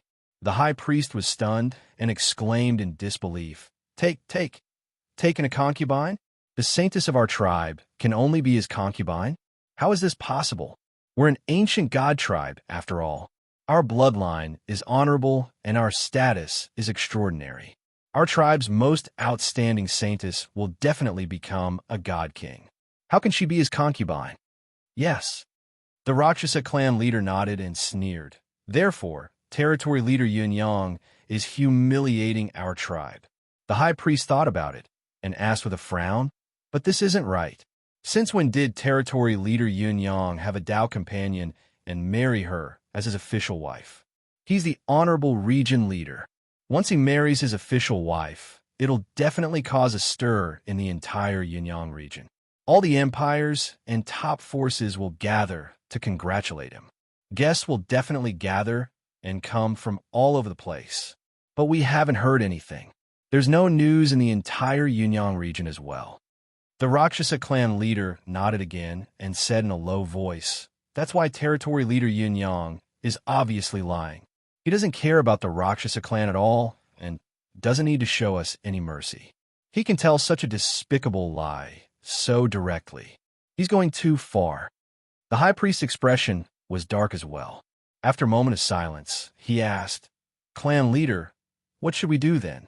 Should this marriage continue?" The Rakshasa clan leader pursed his lips and frowned. After thinking for a long time, he nodded and said in a determined tone, "Of course it should continue. No matter how much territory leader Yun Yang despises our tribe, we can only swallow our pride. The Crimson Lunar Tribe has joined forces with the other ancient tribes to suppress our tribe's forces and vow to remove us from the list. We have no other backing to rely on. Territory leader Yun Yang is our only chance. No matter how humiliating it is, we can only choose to accept it. Let's be a concubine then. He's territory leader Yun Yang, after all." Just as he had said, even his concubines were of the highest status. With this relationship, the Crimson Lunar Tribe's suppression and encirclement against our tribe will definitely stop. At least, the Crimson Lunar Tribe won't dare offend territory leader Yun Yang. The high priest nodded in agreement and said with a sigh, "Given the situation, we can only swallow our pride. Anyway, territory leader Yun Yang hasn't married and hasn't seen Lin Shui. Maybe he'll change his mind when he sees Lin Shui. Besides, if Lin Shui performs well after becoming a concubine and gains the territory leader's favor, she might be promoted to be his wife." The Rakshasa clan leader calmed down and said with a slight nod, "That's right. As long as the marriage is successful, we'll have a chance and hope. Prepare to confer the title of saintess. Right after conferring the title of saintess, prepare to welcome territory leader Yun Yang's arrival. Your subordinate understands what to do." The high priest bowed and retreated. Soon, another 5 days had passed. Under the high priest arrangement, the Rakshasa people decorated the venue joyfully and prepared for the ceremony of conferring the saintess. At the same time, the Rakshasa cave was decorated with lanterns and colored banners, red and purple in preparation for the arrival of territory leader Yin Yang. On the 26th day, Lin Shui's Rakshasa bloodline was fully activated and her condition was stable. She finally left the sacred blood tower and went to the square to participate in the ceremony of conferring the saintess. Chapter 33:20. The square outside the Luosha Divine Palace was 50 miles wide and could hold hundreds of thousands of people. Unfortunately, the population of the Luosha race had never reached that level. Even at their peak, the population was only 40,000 to 50,000 people. At this moment, all the people in the Luosha cave were gathered in the square to watch the Saintess ceremony. In the center of the square, there was a platform that was hundreds of feet high. Several statues of the Luosha ancestors stood there, looking very solemn and sacred. After Lin Shui activated the Luosha bloodline, this was the first time she appeared in front of the public. Compared to when she first entered the Luosha cave, her appearance and figure had indeed changed. The most obvious change was that she was taller, and her figure and appearance were more enchanting. She exuded a breathtaking charm. Before, she was still petite, delicate, and cute. She even exuded a bit of a demonic aura. But now, she was even more dazzling and stunning. She unleashed her demonic and charming powers to the extreme. Under the protection of the high priest and many elders, Lin Shui stepped onto the platform. Tens of thousands of Luosha people finally saw Lin Shui's appearance. They immediately exclaimed in shock and cheered. Many of the Rakshasa men were stunned. They could not help but exclaim loudly, because Lin Shui now looked 90% like her mother, Sha Yanzi. In the eyes of the Luosha people, it was as if the Saintess Sha Yanzi had returned. But there were some subtle differences between Lin Shui and Sha Yanzi. Compared to Sha Yanzi, she was younger and unleashed her charming aura to the extreme. Without a doubt, she was even more beautiful and dazzling than Sha Yanzi back then. The cheers and discussions lasted for a long time before dissipating. The clan leader, high priest, guardians, and elders were very satisfied with this effect. Everyone's face was filled with a long-lost, gratified smile. 15 minutes later, the ceremony officially began. The clan leader and high priest first prayed a long incantation. Then the high priest led the various procedures. In short, the ceremony to confer the title of Saintess was very complicated and solemn. Lin Shui didn't want to participate in the ceremony. She didn't want to be the Saintess. Now that she had awakened the Luosha bloodline, her strength had increased several times. Her talent and potential had also improved greatly. She felt that she was qualified to reach the Immortal King realm. She only wanted to leave Rakshasa Cave as soon as possible. However, Ji Tianxing never showed up, nor did he send her any instructions through voice transmission. She called out to Ji Tianxing in her heart many times, but received no response. Now, her form had changed, becoming even more dazzling and perfect. She could ignore the cheers and amazement of the tens of thousands of Rakshasas. What she wanted to see the most was Ji Tianxing's reaction when he saw her in her current state. Would they be amazed and delighted by it? Or do you feel discomfort and disgust? Shuelin was quite nervous.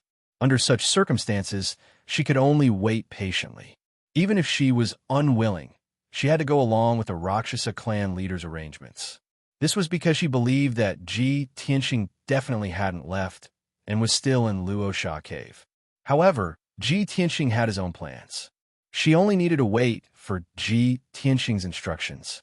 In the distorted space, Ji Tianxing was still meditating under the blood flame sacred tree. Only 25 days had passed in the outside world, but he had been cultivating in seclusion for 3.5 years. At this time, his strength had been raised to the limit, 99 times that of a peak godlord. Previously, his body was surrounded by a sacred golden light, but now his entire body was surrounded by divine light. Not only was there golden light, but there were also purple and white lights. Under the dazzling divine light, he looked even more sacred and solemn, and his aura was also extremely powerful. As early as a year ago, his strength had already reached its limit. In this year, he had been trying to break through the shackles of the Immortal King realm. Back then, when Kenshin was trying to break through to the Immortal King realm, he tried more than 30 times before succeeding. Kenshin was in seclusion for more than 30 years before successfully breaking through from a peak godlord to the Immortal King realm. And now, Ji Tianxing had reached the most critical juncture. He had already tried 7 times, and this was the 8th time. And this time, he was about to succeed.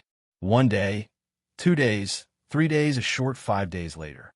Suddenly, There was a thunderous boom in Ji Tianxing's body, as if some wall or barrier had been forcefully broken open.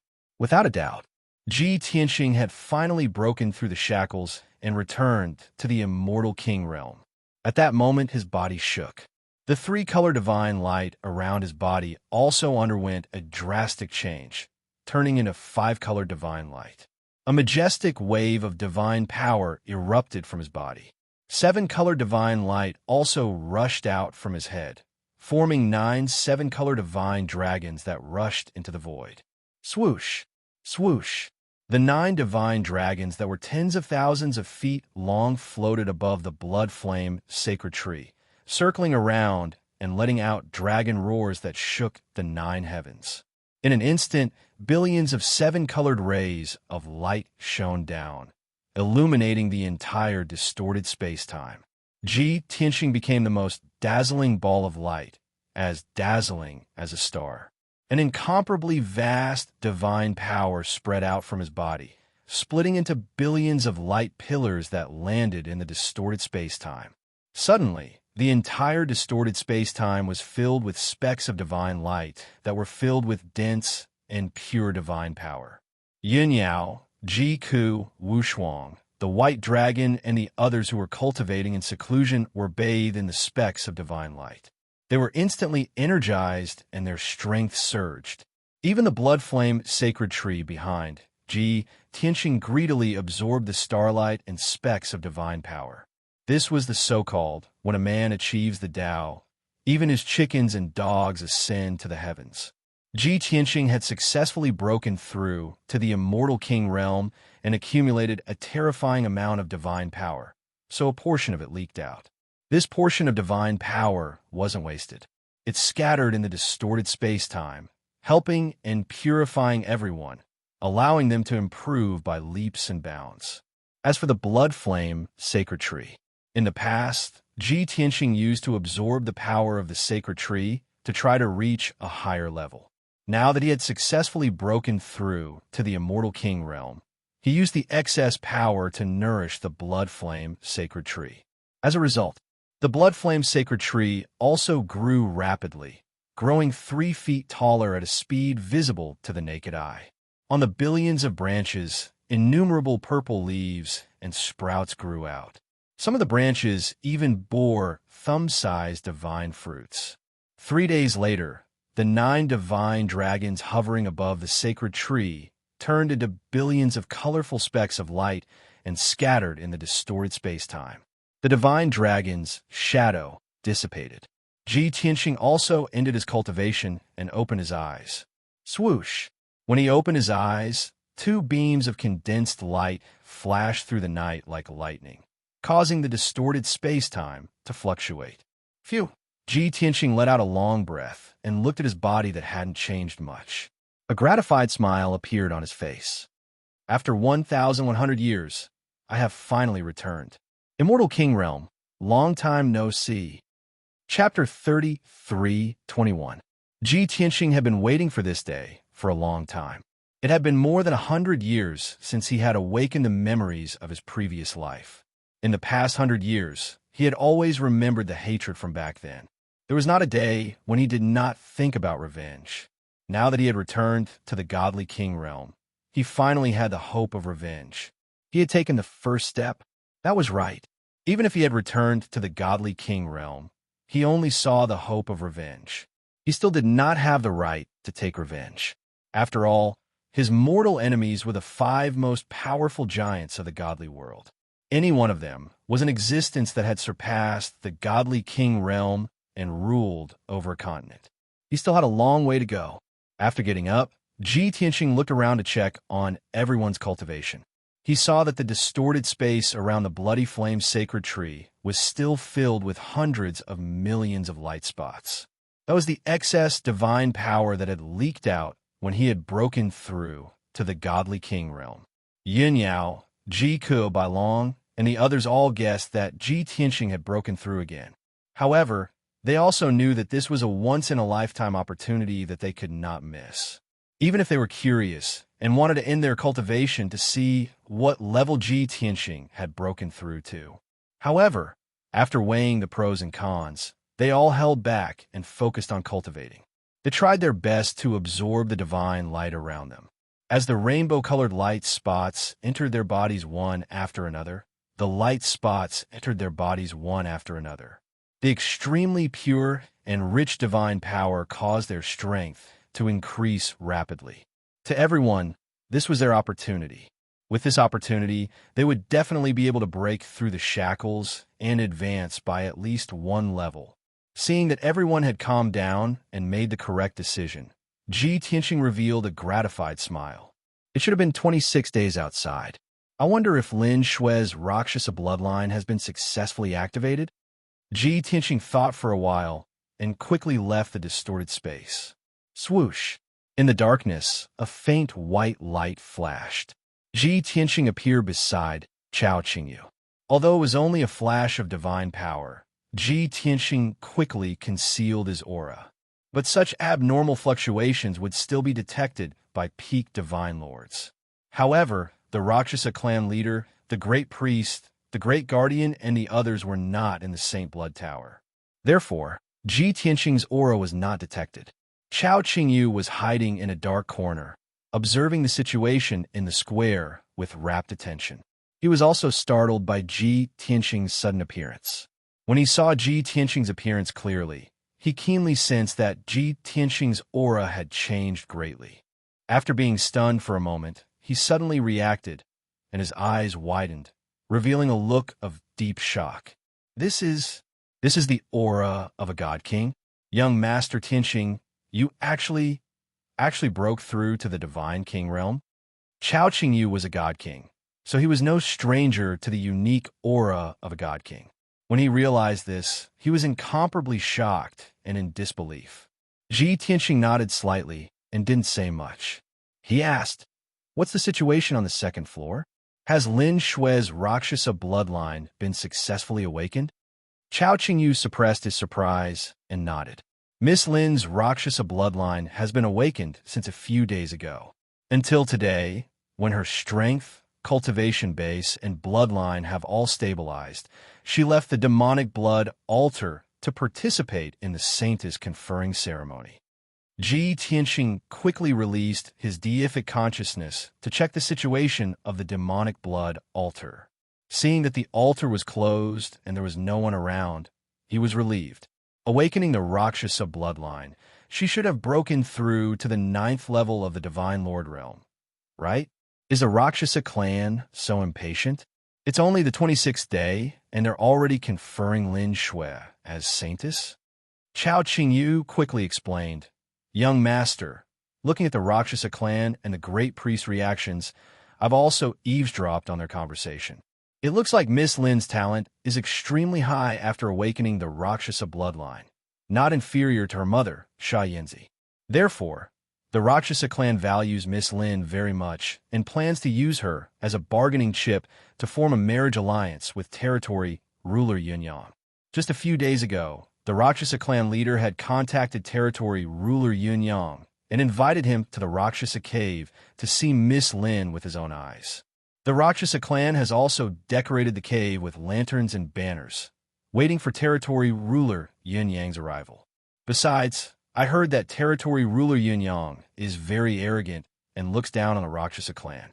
He's unwilling to take Miss Lin as his official wife, only giving her the status of a concubine.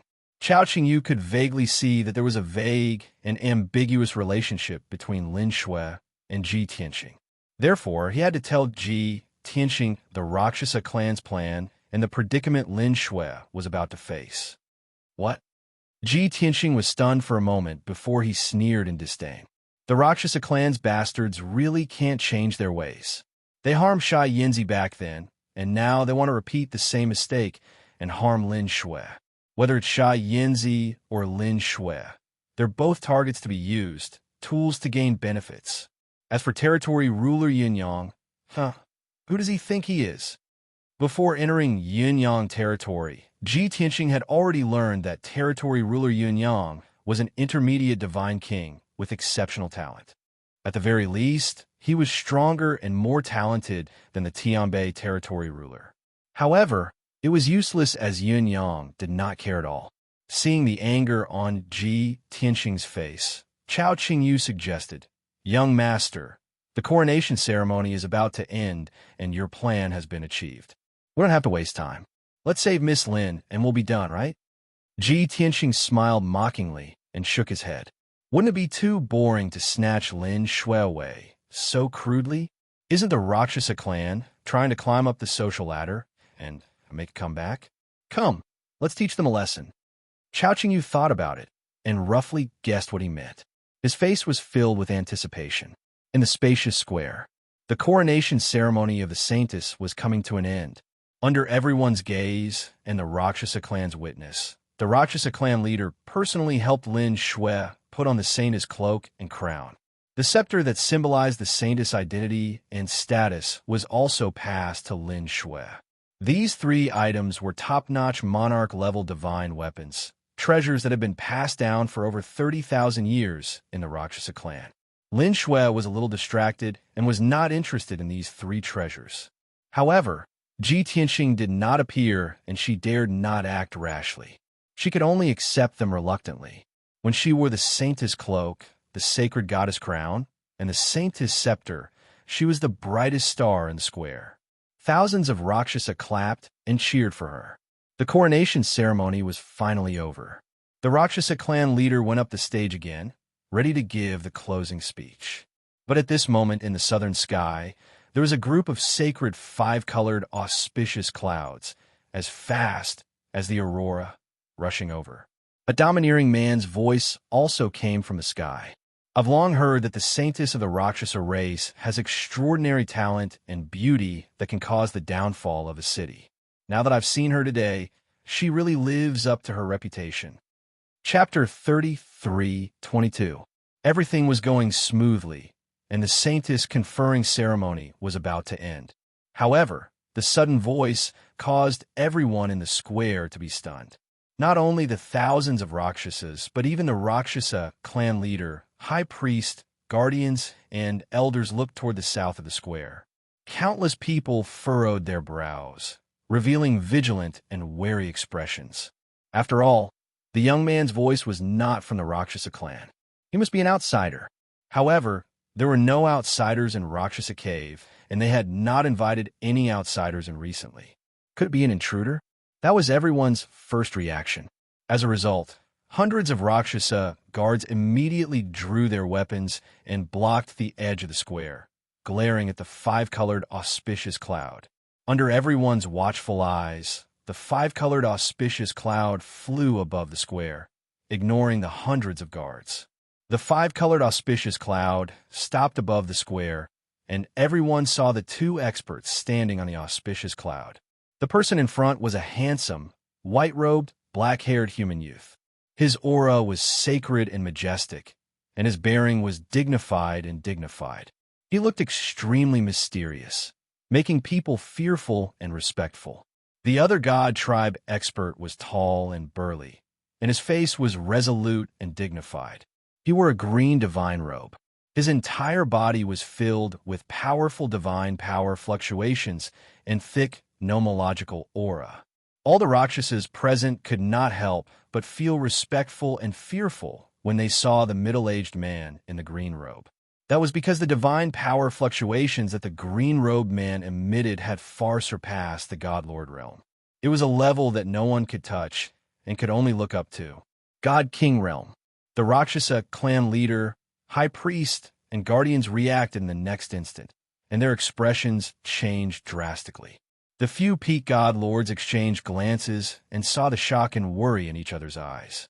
As a result, they could not help exclaiming through voice transmissions. "What's going on? Why would an outsider intrude into Rakshasa Cave? That white-robed youth is very mysterious. The green-robed man is definitely a god-king expert. Since the green-robed man is a god-king, why is he standing at the back like the white-robed youth's guard? Could it be that the white-robed youth has a more honorable status and is more powerful? Most likely, the white-robed youth is definitely a god-king expert.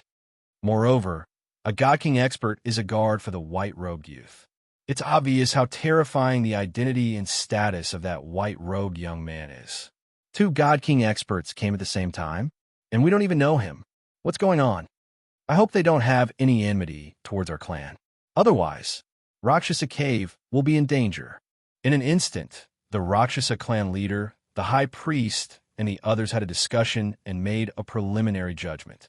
Towards the white-robed young man and the green-robed man, everyone was filled with vigilance and respect. As for the tens of thousands of Rakshasa clansmen, although they were ignorant, they did not notice these clues. However, they all felt tremendous pressure. Their hearts were filled with fear and uneasiness. They were filled with worry and vigilance. However, no one noticed. Saintess Lin Shui, who was standing on the high platform, froze when she saw the white-robed young man and the green-robed man. Then, a smile appeared on her face. Her bright eyes flashed with joy and excitement. Of course, no matter how happy and excited she was, she knew how to restrain herself and hide it. In the blink of an eye, she suppressed her excitement and regained her calm expression and gaze. No one could see through her. However, in her heart, she was screaming with joy. "This is great. Despicable fellow, you've finally appeared. I knew that you wouldn't leave me behind and would definitely come to save me.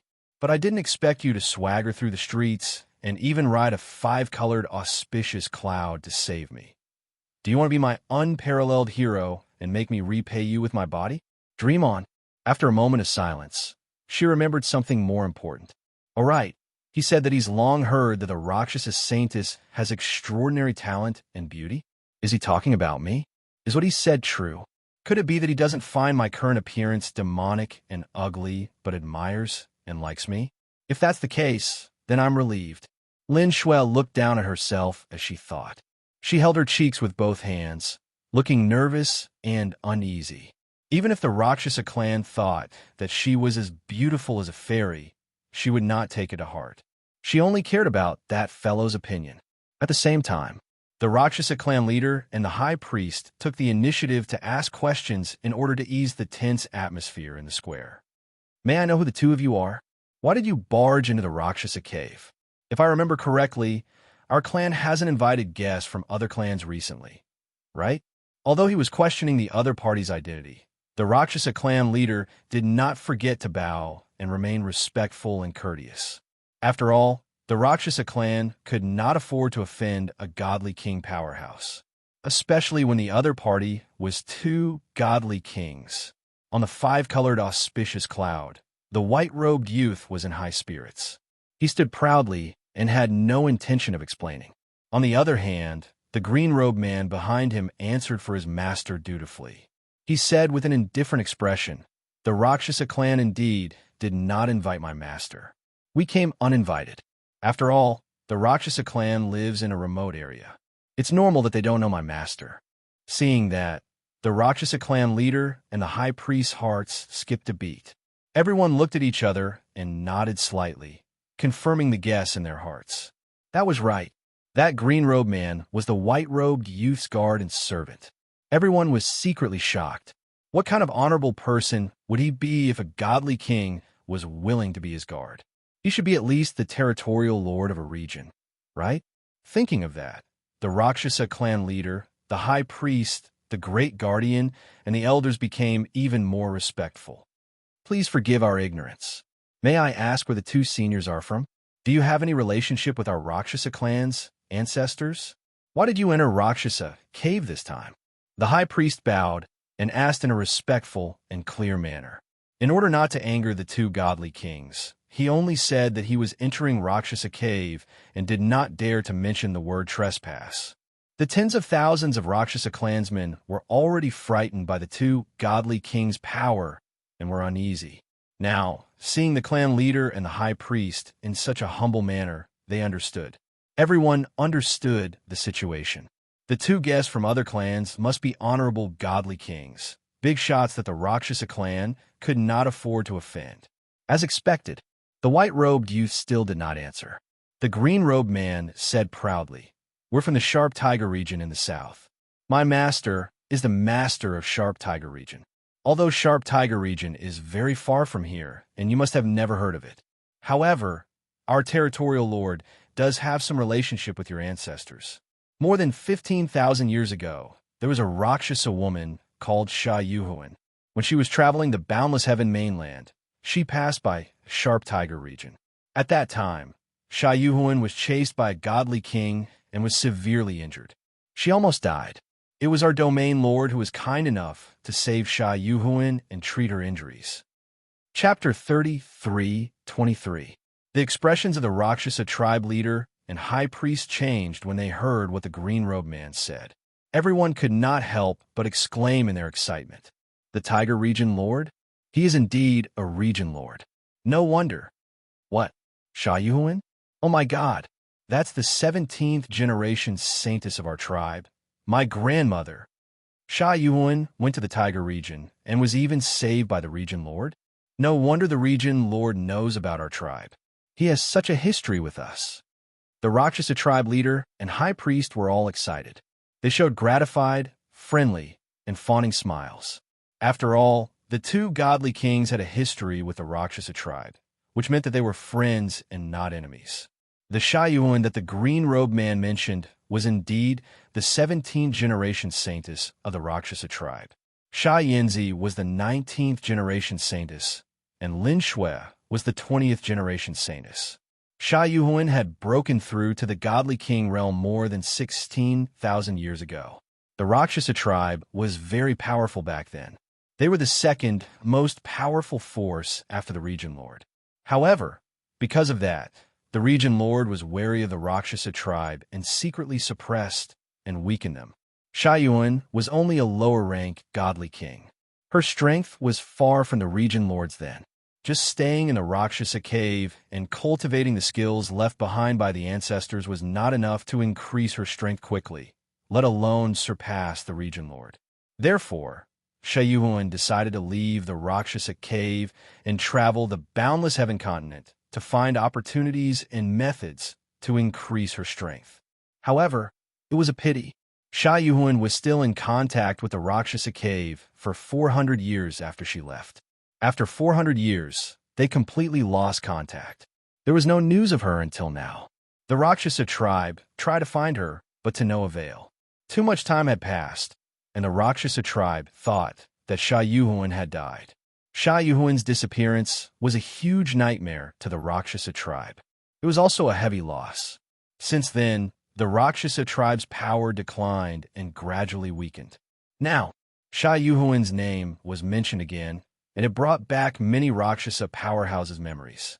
Only then did they know that Sha Yuhuan had been to the Tiger region and had interacted with the region lord. After a series of exclamations and discussions, the high priest looked at the two god kings excitedly and asked urgently, "Respected god kings, may I ask a question? After domain lord saved Sha Yuhuan, where did she go? After that, was there still any contact between Sha Yuhuan and the domain lord? Is she still alive? And where are you?" Seeing the high priest asking a series of questions with an indifferent expression on the white-robed youth's face, the green-robed man frowned and said with some displeasure, "Are you asking a question?" The high priest was rather embarrassed. He quickly explained with a smile, "Senior, please don't be angry. I was just worried. After all, Luo Zhen is Sha Yuhuan's grandson.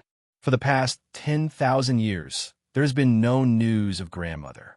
We are all extremely sad." Only then did the green-robed man's expression soften significantly. With a dignified expression, he said, "After my lord saved Sha Yuhuan, he healed her injuries and allowed her to leave.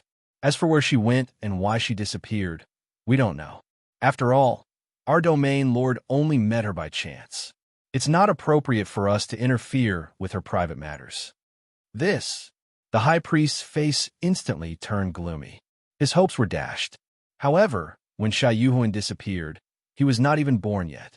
He did not have any deep feelings for Sha Yuhuan, much less any grief.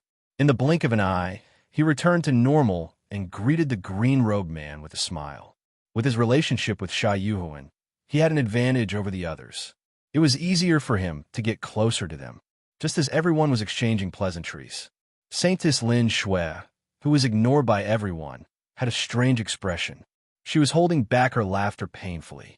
Ha ha! Ha ha! I'm dying of laughter. Tiger Che? Nonsense. Domain Lord Tiger Che? Even if you're making up lies, can you be more serious? Aren't you afraid of being exposed by the Rakshasa race for randomly making up a domain name? However, looking at the Rakshasa race's reaction, they definitely believed it without a doubt. They were lowly in their bones and only wanted to flatter and curry favor with the strong. No matter how ridiculous you make it up, they won't doubt it. After all, both of you are divine kings. They can't afford to offend you, so they can only suck up to you. Lin Shui cursed inwardly, finding it ridiculous. Witnessing the Rakshasa race's humility and flattery with her own eyes, she was filled with contempt and disdain. However, she calmed down quickly and noticed the abnormality.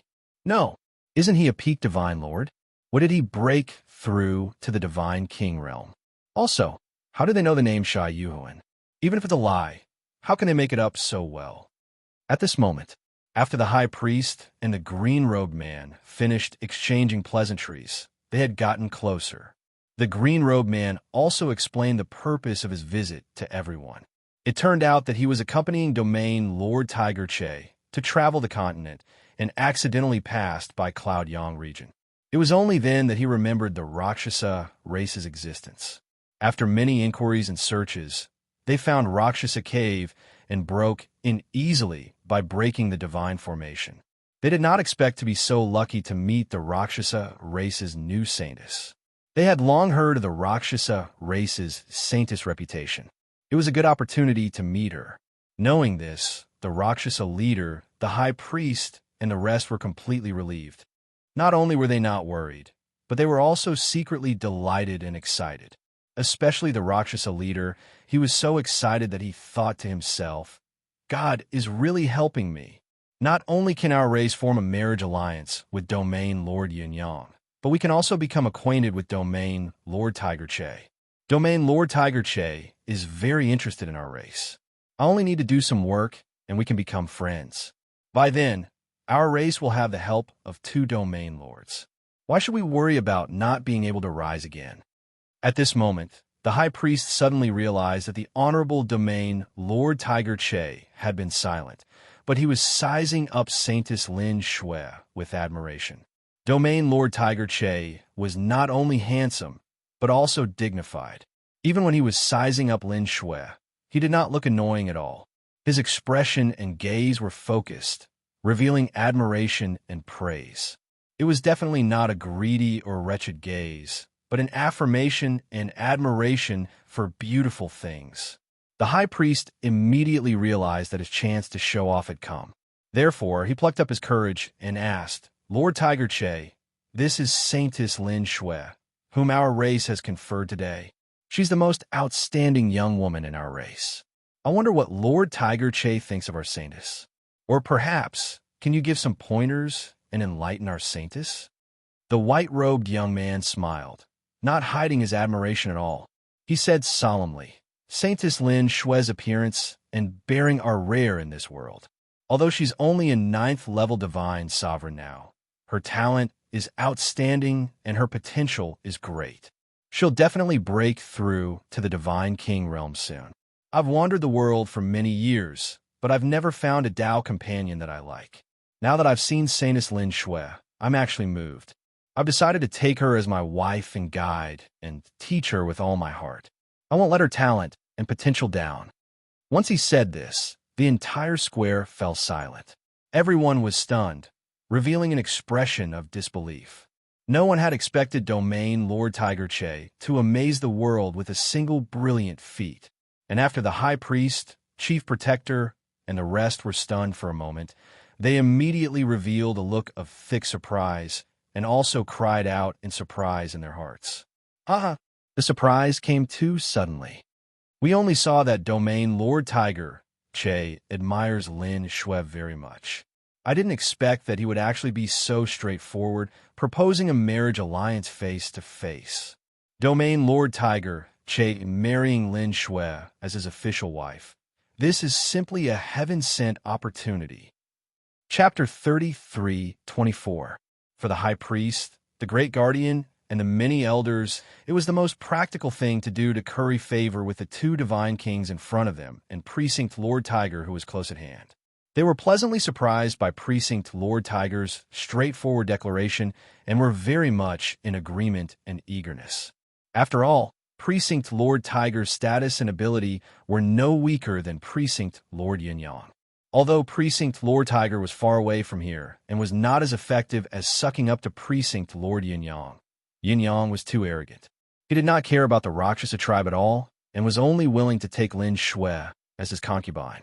In contrast, Precinct Lord Tiger wanted to take Lin Shui as his wife. This was definitely more attractive and competitive. Not only were the high priest, guardian, and others pleasantly surprised, even the tens of thousands of Rakshasa tribesmen were stunned and shocked. When they came back to their senses, they exclaimed and applauded. Only the Rakshasa tribe leader wore a complicated expression, hesitation in her eyes. The one who had the biggest reaction and was the most excited was none other than Lin Shui. Her eyes widened in disbelief as she stared at Ji Tianxing with sparkling eyes, her heart beating several times faster. It was to the extent that the blood in her body was flowing faster and faster. She was so excited that she couldn't express it with words. At this moment, she even thought that she had heard wrongly and was hallucinating. She could not believe that those words came from Ji Tianxing's mouth. Oh my God, is this still him? Is this really what he's saying? He's always on guard against me and looks like he doesn't want to get close to me. He even despises me a little. But now he's saying something so mushy, and in front of tens of thousands of people. It's unbelievable. Could it be that these were his true thoughts? He already has me in his heart, but he's just unwilling to admit it? Now, he's using this opportunity to express it boldly? It's so touching. Lin Shui was excited and touched. The corners of her eyes were covered with mist that was about to condense into tears. She had never been so happy in her life. However, just as she was filled with excitement and shyness, Ji Tianxing's deific consciousness voice transmission suddenly rang in her head. Hey, can't you show a little bit of shock and excitement? I'm Precinct Lord Tiger now. I'm proposing marriage to you in front of your entire tribe. How can you suppress the excitement and joy in your heart? Lin Shui's body stiffened as she glared at him and said telepathically, "You're never serious. Don't be so narcissistic, okay?" Although she said that, she still cooperated with Ji Tianxing and showed an appropriate expression of surprise and disbelief. While she was smiling, she was still a little worried. She sent a telepathic message to Ji Tianxing and asked carefully, "Hey, what you said just now, was it true? You will fulfill your promise, right?" Although she was very shy, she knew very well that if she missed this opportunity, there wouldn't be another one. If she didn't grasp this rare opportunity, she would regret it for the rest of her life. Ji Tianxing, on the other hand, was full of astonishment. He replied with a surprised tone, "Hey, I'm obviously acting. I'm just trying to save you, right?" Lin Shui's joyful smile froze. Her body, which was trembling with excitement, stiffened on the spot. Her excitement quickly cooled down, and she regained her composure. A strong sense of disappointment and bitterness pervaded her heart, making her feel as if all the strength in her body had been sucked out. The mist in her eyes condensed into 2 bean-sized teardrops and quietly slid down her face. "Ha ha, I knew it. You haven't changed. I'm the one who thinks too much," Lin Shui murmured in her heart, feeling indescribably uncomfortable. At this moment, the high priest, the great guardian, and the others were shocked by Shui Lin's reaction. Someone exclaimed, "Look, the saintess is crying. What's going on? Is the saintess so excited that she can't help crying? That must be it. After all, Precinct Lord Tiger is so straightforward." Happiness came too suddenly. The vast majority of people supported this marriage, so naturally they were thinking in a positive direction. However, the Rakshasa clan leader frowned. After a moment of hesitation, he shouted with a dignified expression, "Silence." Instantly, Countless people in the square quietened down and looked at the Rakshasa clan leader. The Rakshasa clan leader bowed to Ji Tianxing and said in a neither servile nor overbearing tone, "Precinct Lord Tiger, thank you very much for your affirmation and love of our saintess. This is our clan's honor. However, marriage is naturally a matter of mutual consent. Don't you think so?" Ji Tianxing nodded slightly and said calmly, "Of course. You can't force a melon to be sweet. I understand this principle." Hearing this, the high priest, great guardian, and the others all frowned. They had a bad feeling. That was because they had already guessed the Rakshasa clan leader's thoughts from his tone. As expected, the Rakshasa clan leader looked at Lin Shui with a dignified expression and asked in front of everyone, "Lin Shui, the Honorable Precinct Lord Tiger has come from afar to watch our saintess' ceremony.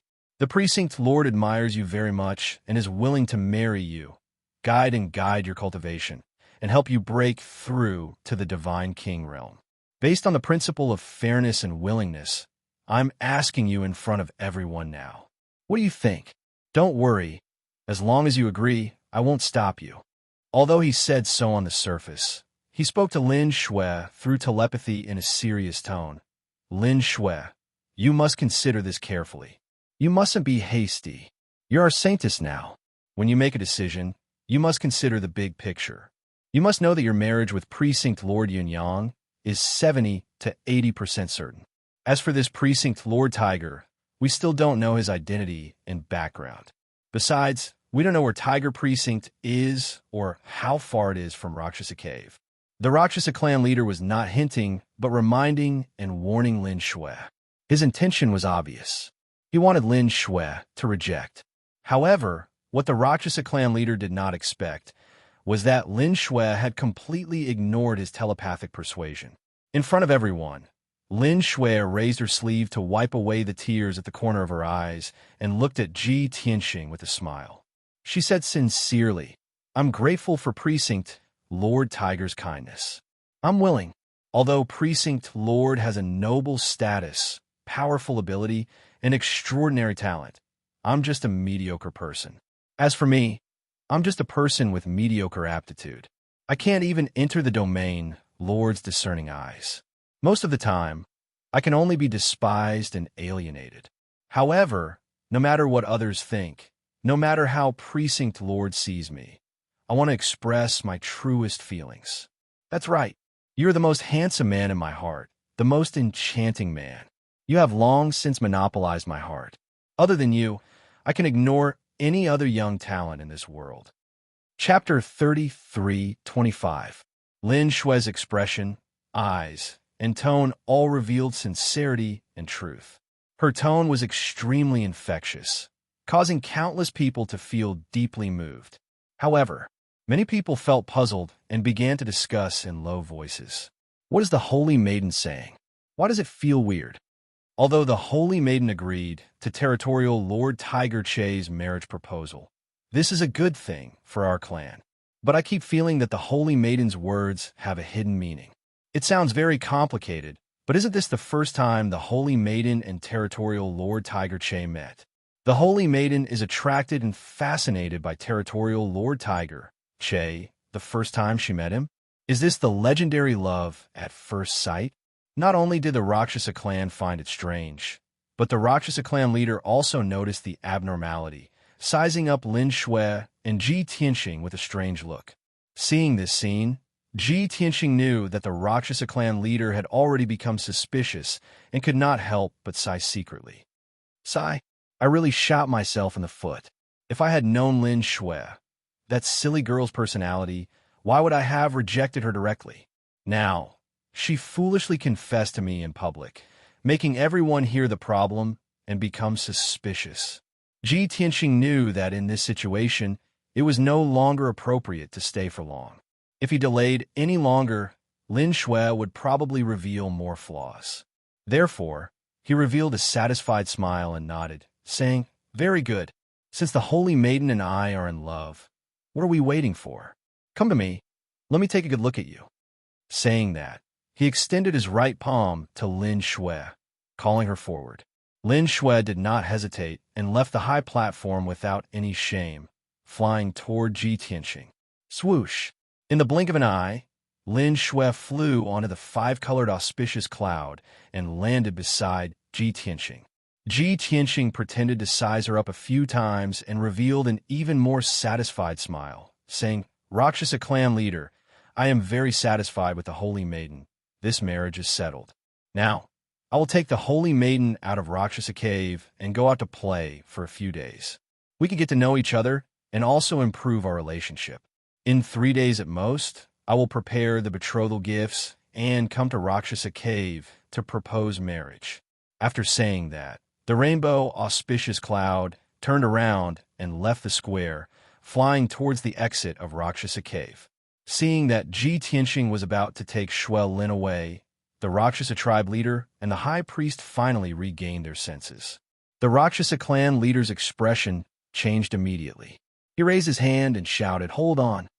As he shouted, he personally led the high priest, the great protector, and several elders to stop the five-colored auspicious clouds. "Region Lord Hu Che, even if you want to marry the Holy Maiden, you can't take her away now. Aren't you being too impatient? This is also against the rules. It doesn't matter to my clan, but you are the honorable Region Lord. How can you be so careless with your marriage? Why don't you stay in Rakshasa Cave for a few days and let us treat you well? It can also improve the relationship between you and the Holy Maiden." Without waiting for Ji Tianxing to reply, Chao Qingyu's face turned cold as he shouted coldly, "How dare you? Since the Rakshasa clan doesn't care, why are you stopping them? Our Region Lord is so honorable. It's the Rakshasa clan's honor that he likes the Holy Maiden of the Rakshasa clan and is willing to marry her. Rakshasa tribe leader, don't refuse a toast only to be forced to drink a forfeit." The threat in these few sentences was already very heavy. Moreover, Chao Qingyu even released the powerful suppression of a godly king powerhouse, enveloping the entire square. Instantly, tens of thousands of Rakshasa clansmen were suppressed until their backs bent, and they were filled with fear and trepidation. Even the Rakshasa tribe leader, the high priest, and the great protector, and the other peak godly lords were trembling slightly. They were terrified and uneasy. Even so, the Rakshasa tribe leader still straightened his neck and said very stubbornly, "Region Lord Hu Che, the Rakshasa clan respects you as the Region Lord and is very polite and respectful to you. However, there are rules to everything. I hope you can understand.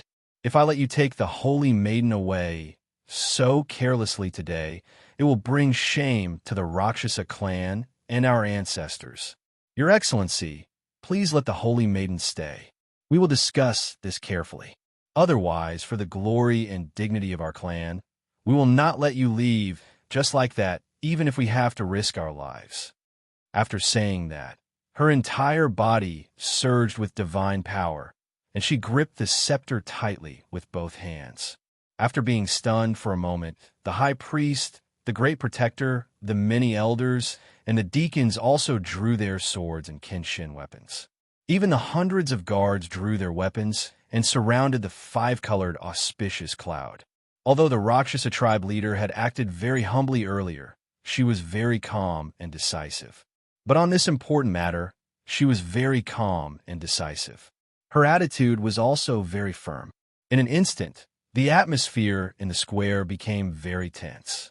Ji Tianxing immediately frowned and sneered with anger. "Ha!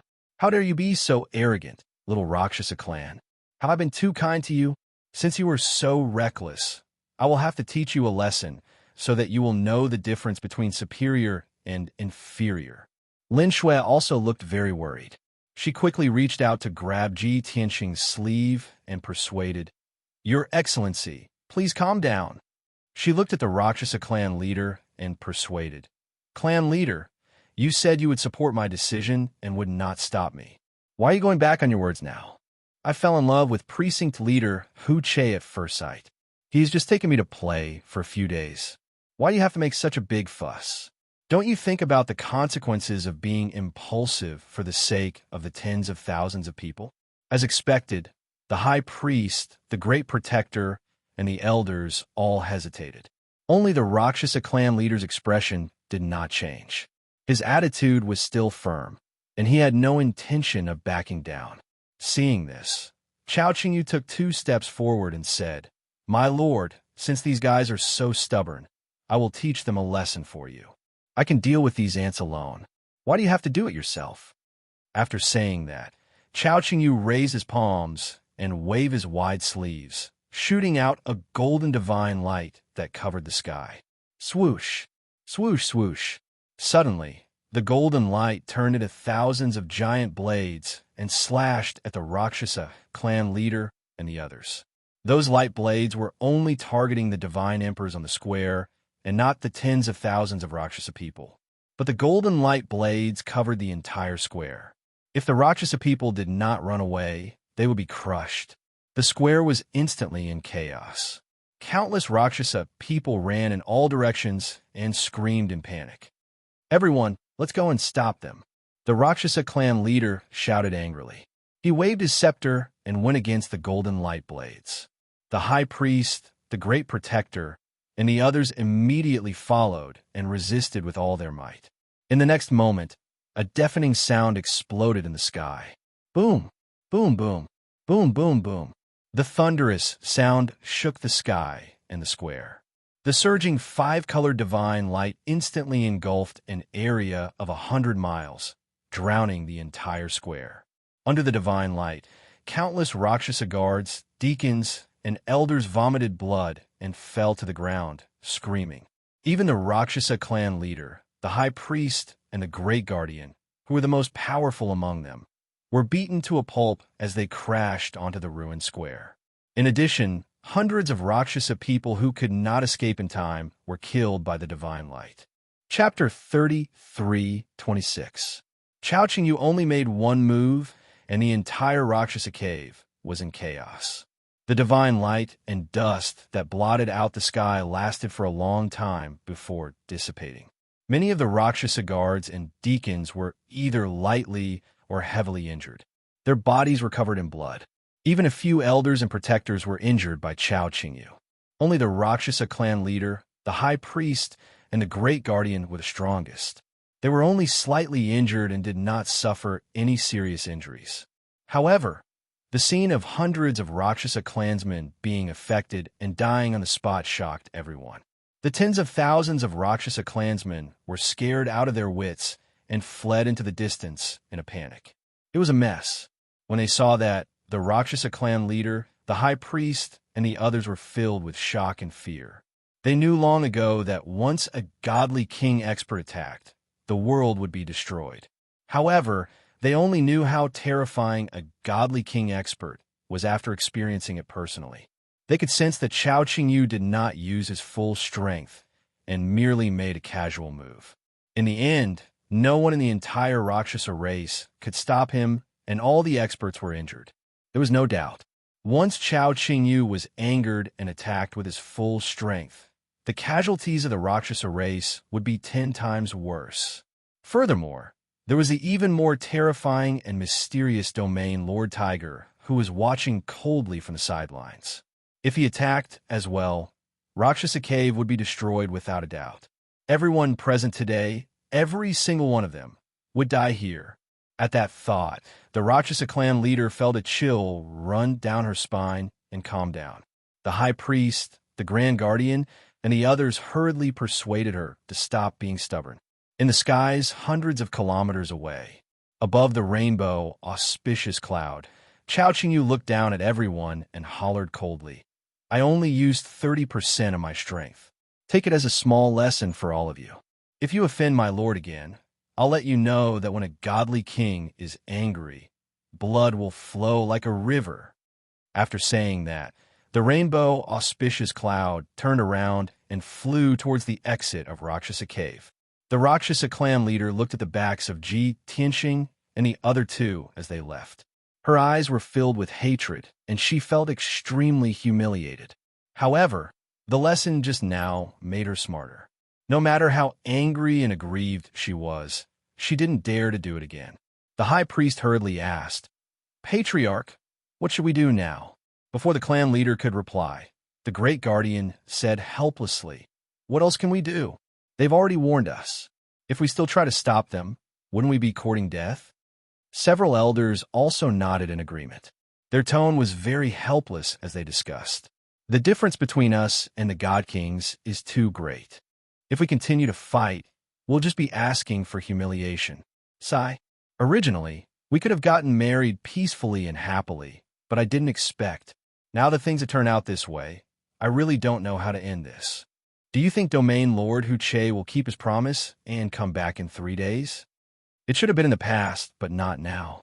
Just as the crowd was discussing, the Rakshasa clan leader shouted sternly, "We can't let it go just like that. It's not too late to salvage the situation." After saying that, she flew up into the sky as fast as lightning and chased after the 5-colored auspicious cloud. The high priest, great guardian, and the rest were afraid that she would be impulsive again and hurriedly followed. A moment later, everyone caught up to the 5-colored auspicious cloud at the exit of Rakshasa Cave. The Rakshasa clan leader shouted loudly, "Wait! Domain Lord Huche, please wait." The 5-colored auspicious cloud indeed stopped. Ji Tianxing, Chao Qingyu, and Lin Shui all turned to look at the Rakshasa clan leader. Chao Qingyu raised his eyebrows and said in a deep voice, "What? Wasn't the lesson just now enough?" The Rakshasa clan leader hurriedly waved her hand and explained, "Senior, you've misunderstood. Just now, I was muddle-headed and contradicted the Domain Lord. At this moment, I just want to apologize to the Domain Lord. I hope that the Domain Lord can be magnanimous and forgive my recklessness and impulsiveness. Also, our clan is extremely sincere and is willing to marry the Domain Lord.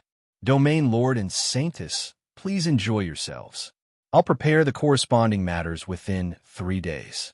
When the time comes, please come back on time so that we can discuss the specific process of the marriage." Clearly, the Rakshasa clan leader was also afraid that Ji Tianxing would run away with Lin Shui and never come back. But she could not stop them, so she could only beat around the bush and hint Ji Tianxing to keep his promise. To this, Ji Tianxing, Chao Qingyu, and Lin Shui were all secretly laughing. But the 3 of them did not move. Chao Qingyu also said with a cold face, "Rakshasa clan leader, please concentrate on the preparations. My lord will never break his promise." After receiving Chao Qingyu's reply, the Rakshasa clan leader was slightly relieved. She squeezed out a smile and led the high priest, the great guardian, and the others to respectfully send Ji Tianxing and the others off. Swoosh! The 5-colored auspicious cloud flew to the sky above a 1,000 feet tall altar and stopped. This altar was the entrance to Rakshasa Cave. Chao Qingyu was about to cast a spell to activate the altar's array. But at this moment, the altar shook violently and flashed with 5-colored divine light. Rumble! With a series of muffled sounds, a light screen quickly appeared above the altar, forming a dilapidated light door. Then, under the watchful eyes of the crowd, balls of divine light emerged from the door of light one after another. Swoosh! Swoosh! Swoosh! In just 10 breaths, more than 300 balls of divine light passed through the light door and entered Rakshasa Cave. When those divine lights dissipated, everyone saw more than 350 God Clan experts in a formation in the sky. These more than 300 God Clan experts were basically all God Lords. The weakest ones were also 2nd or 3rd stage realm lower divine lords. There were more than 70 middle-level God Lords and more than 20 upper-level God Lords. As for peak God Lords, there were 6. Moreover, their appearances were completely different from the Rakshasa clan. They were all more than 10 feet tall and skinny. They wore silver armor and had a head full of silver hair. Even the wings on their backs were pure silver and shone with a metallic luster. Seeing this group of uninvited guests who suddenly barged into Rakshasa Cave, Ji Tianxing and Chao Qingyu frowned. However, the Rakshasa clan leader and high priest expressions changed drastically as they cried out in shock. "It's the Scarlet Moon clan. Damn it! Those bastards from the Scarlet Moon clan actually barged into Rakshasa Cave. That's the clan leader of the Scarlet Moon clan, Scarlet Shadow Tianyu. And the Scarlet Moon clan's young lord, Scarlet Shadow. Damn it! The Scarlet Moon clan leader and young lord are both here, and they even brought all the experts. Those bastards from the Scarlet Moon clan, what are they trying to do? Following the cries of shock, the Rakshasa clan people tensed up as though they were facing a great enemy. And at this moment, among the Scarlet Moon clan crowd, there was a burst of vicissitude and majestic laughter. Ha ha! The Rakshasa clan and my clan are in-laws. Why didn't you inform me about such a grand and solemn event like conferring a saintess? Rakshasa clan leader, are you looking down on me or the Scarlet Moon clan? Chapter 33:27. Today's coronation ceremony was really full of twists and turns. Regent Lord Tiger Che had not left yet, and a large number of powerhouses from the Crimson Moon clan had arrived. The person who spoke was the clan leader of the Crimson Moon clan, Crimson Shadow Heavenly Geo. He wore a dark silver battle robe with a fiery red cape on his shoulders. His silver hair fluttered in the wind. His thin and tall body was like a javelin that pierced the heavens, emitting a sharp aura. His resolute face was full of vicissitudes of life, and there was also a hideous scar. He stood at the front of the Crimson Moon clan's team, looking at the Rakshasa clan leader, the high priest, and the rest with a cold smile. Behind Crimson Shadow Heavenly Geo was a young man who looked a little similar to him and had an arrogant expression. This person wore a silver robe and a sapphire blue cape. His silver hair was tied into a ponytail, looking very carefree and unruly. He was the young master of the Crimson Moon clan, Lifeless Crimson Shadow. At this time, his gaze swept across the Rakshasa clan leader and the rest, then fell on the five-colored auspicious cloud, sizing up Ji Tianxing, Lin Shui, and the other two. The three groups of people stopped in the sky. The five-colored auspicious cloud was sandwiched in the middle, unable to advance or retreat.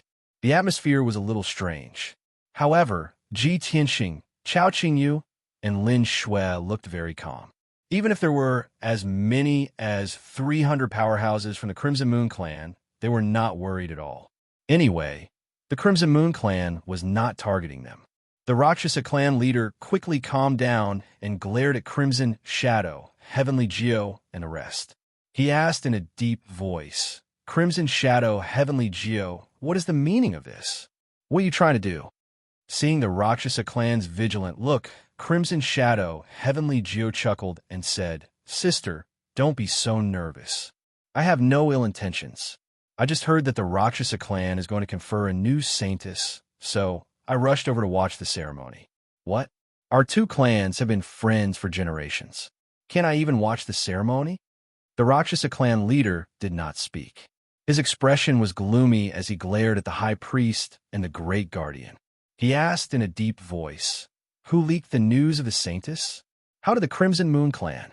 You must investigate this matter thoroughly. No matter who leaked the news, they must be severely punished. The high priest, the great guardian, and the others nodded repeatedly, revealing a look of hatred for a common enemy. Chief Protector angrily glared at Crimson Shadow Sky 9 and shouted angrily, Crimson Shadow Sky 9, you old bastard, stop pretending. Conferring the title of saintess is our Rakshasa race's matter. What does it have to do with your Red Moon race? We didn't invite anyone to observe the ceremony, but you barged into the Rakshasa cave and even brought all the experts of the Scarlet Moon clan. Do you think we're all blind and can't see your ambition? The high priest and several elders also began to berate him. Who is a family friend of the Scarlet Moon clan? Don't you have any shame? Back then, all of you went on a killing spree in Rakshasa cave, slaughtering over 10,000 of my clan's people. Your actions were like that of demons, so vicious that it made one's hair stand on end. You bastard from the Scarlet Moon clan, Rakshasa cave does not welcome you. Get out of here. Hearing the scolding of the high priest and others, Lifeless Crimson Shadow and the experts of the Scarlet Moon clan were enraged and their eyes were sharp. Crimson Shadow Sky 9 was not angry at all. He maintained his smile and said, What happened back then is in the past. I don't want to talk about it anymore. However, it was indeed the Rakshasa race's fault. You humiliated my clan and betrayed my trust.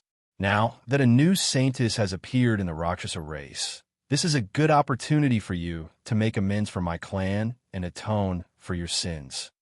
Hearing this, the Rakshasa clan leader and others' expressions changed. They had a bad feeling about this. "Crimson Shadow Sky 9, what do you mean? Bastard. What are you trying to do?"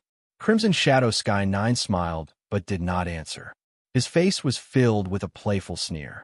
Lifeless Crimson Shadow stared at Xuelin, who was on the five-colored auspicious cloud. After taking a closer look, he nodded in satisfaction. He. If I'm not wrong, this young lady is the new saintess of the Rakshasa race, right? She's indeed Xia Yanzi's daughter. Not only is she 80% similar to her, but she is even better than her. Back then, Xia Yanzi betrayed me and humiliated me. As the saying goes, a father's debt must be paid by the son, and a mother's debt must be paid by the daughter. Xia Yanzi's debt to me will be paid by his daughter. He stared at Xuelin with an evil look and crooked his finger at her. He said with a smile, "Although your mother is dead, you have to replace your mother and marry me. Only then can the grudge between the Rakshasa race and the Rakshasa race be written off." Hearing this, the Rakshasa clan leader and many powerhouses were enraged. Many of the Rakshasa race were also filled with righteous indignation. "Lifeless Crimson Shadow, you despicable bastard. Bastard from the Crimson Moon race. You are so shameless. Lifeless Crimson Shadow, you are already married and have children. You even have 2 concubines. How dare you say something like this? You are the young master of the Crimson Moon race. You have no right to marry our saintess." The protectors and elders roared in agitation. Lifeless Crimson Shadow was not angry. He was still looking at Xuelin greedily. He chuckled. "That's right. I am married and have 2 concubines. If this new saintess marries me, she can only be my concubine, but it can't be helped. After all, the Rakshasa race owes me a saintess. You have to atone for your sins." Hearing this, the Rakshasa clan leader and high priest were so angry that they started laughing. "Ha! Lifeless Crimson Shadow, it's been more than 2,000 years, and you are still as shameless as ever. Lifeless Crimson Shadow, you are too arrogant and conceited. With that face of yours, do you think you are qualified to marry our saintess? Dream on. Lifeless Crimson Shadow, if it weren't for Crimson Shadow Sky 9 protecting you, how could a good-for-nothing, ignorant piece of trash like you be able to live freely until now?" The mockery and laughter of the crowd deeply irritated Lifeless Crimson Shadow. His face turned darker, and the veins on his forehead started to bulge. What the third elder Luo Xie said especially made his face contort in anger. He clenched his fists so tightly that his knuckles cracked. "Be ****starred. How dare you talk to me like that? You have a death wish." Lifeless Crimson Shadow roared as he raised both of his fists and blasted out 2 balls of blazing divine flame toward Luo Xie. Luo Xie and the elders beside him were shocked. They joined forces to cast spells to block the attack. Bam! With a muffled explosion, the barrier of light created by the elders blocked the 2 balls of flames and pulverized them. Lifeless Crimson Shadow's attack was neutralized just like that. Luo Xie and the other elders laughed even more contemptuously. They mocked in a mocking tone. "You dare to make a move against me with just this little bit of strength? A good-for-nothing piece of trash like you wants to marry our saintess? Are you even worthy? Our saintess already has someone in her heart. Lifeless Crimson Shadow, you are asking for humiliation. Get out of Rakshasa Cave now, or you'll have to face the consequences today." Chapter 33:28. For the past 2,000 years, the Crimson Lunar Tribe had always looked down on the Rakshasa tribe, especially Lifeless Crimson Shadow, who despised the Rakshasa tribe and did not take them seriously at all. Now, the elders of the Rakshasa tribe dared to mock and insult him in front of everyone, even calling him a good-for-nothing. He flew into a rage, his blood boiling as murderous intent surged within him. "You bunch of lowly old things! How dare you insult this young lord? Who gave you the courage? Are you tired of living?" As he cursed, Lifeless Crimson Shadow pulled out his divine weapon and was about to attack Luo Xie and the rest. He was enraged and wanted to tear Luo Xie and the rest into pieces. However, Crimson Shadow Tinku raised his arm and stopped him. Lifeless, don't be rash. Lifeless Crimson Shadow was very respectful to his father and dared not disobey him. He could only suppress his anger. Crimson Shadow Tianku's expression was dark as he stared at the Rakshasa tribe leader and sneered. Ha! The Rakshasa tribe, who used to be so lowly, wagging their tails and begging for mercy, have become so arrogant, daring to challenge the Crimson Lunar tribe. It looks like the Rakshasa tribe has used the newly conferred Saintus to find a new backer. The Rakshasa tribe leader, the high priest, the great guardian, and the rest were silent, tacitly agreeing to this. It was not honorable and would be mocked by the Crimson Lunar tribe. However, the current situation was such that the Rakshasa tribe's forces were weak and could not stop the Crimson Lunar tribe's invasion. Other than relying on external forces, the Rakshasa tribe had no other choice. Crimson Shadow Tianku saw that they had tacitly agreed and turned to look at the five-colored auspicious cloud, his gaze landing on Ji Tianxing. After sizing him up, he sneered in disdain. Huh, the Rakshasa tribe is really regressing to have fallen to such a state. There are a few top forces in the Yunyang region, and the Rakshasa tribe can't even get close to any of them. They actually found an unknown foreign race kid. Lifeless Crimson Shadow was also sizing up Ji Tianxing and Chao Qingyu. With his head held high, he sneered disdainfully and said, "Kid, you sure are miserable." When he went out, he didn't even have a guard of honor or guards. He only had a follower? I really don't know if you're lucky or if the Rakshasa people are blind to actually give their saneness to you. TSK, TSK, TSK. Hand over the holy maiden obediently and kowtow 3 times to this young master. Then this young master will spare your life. Just now, Luo Xie and the others had mocked and insulted Lifeless Crimson Shadow. At this moment, he had to mock Ji Tianxing to his heart's content in order to humiliate the Rakshasa tribe. It was a pity. Crimson Shadow Sky 9 and his son had found the wrong person. Chao Qingyu narrowed his eyes, his expression and gaze turning cold. Looking down at Qi Ying Tian and his sons, he said with a deep and dignified tone, "All members of the Red Moon clan, including you and your sons, kneel down and kowtow to our master. You only have 3 breaths of time. If you miss this opportunity, you will have to bear the consequences." A vigorous and powerful voice reverberated in the sky, shaking everyone's eardrums. The Rakshasa tribe leader, the high priest, and the others were filled with excitement and anticipation, waiting to watch a good show. They knew Chao Qingyu's means the best. They were waiting to see the Red Moon clan run away in embarrassment. However, Qi Ying Tian and his sons and the over 300 members of the Red Moon clan were stunned. After being stunned for a moment, they regained their senses and roared with laughter. Ha! This is ridiculous. Did I hear it wrongly? Where did this reckless thing come from? How dare he ask us to kneel and kowtow? Crazy. That guy must be crazy. It looks like they're most likely not from Yunyang region. They don't even know the name of the Red Moon clan. I didn't expect the Rakshasa tribe to find such an idiot for a marriage alliance. Was his brain kicked by a pig? Qi Ying Tian and his sons, as well as many Red Moon clan experts, laughed and discussed mockingly. Chao Qingyu's expression did not change as he began the countdown. 3, 2, 1. Seeing this, the members of the Red Moon clan laughed even more crazily. Ha ha ha! Is that guy a fool? Did he really take it seriously? To pretend to be strong, he forced himself to this point. How admirable! Stop putting on an act. If you have the ability, come and hit me. Many people laughed and pointed at Ji Tianxing and Chao Qingyu. They laughed until tears came out. At the same time, Chao Qingyu raised his palms expressionlessly and formed a sword seal with his 10 fingers. He activated his mighty divine power and released a 5-colored sword light that covered the sky. At that moment, the mighty divine power burst out with a terrifying aura that could suppress and destroy everything, covering 1,000 miles.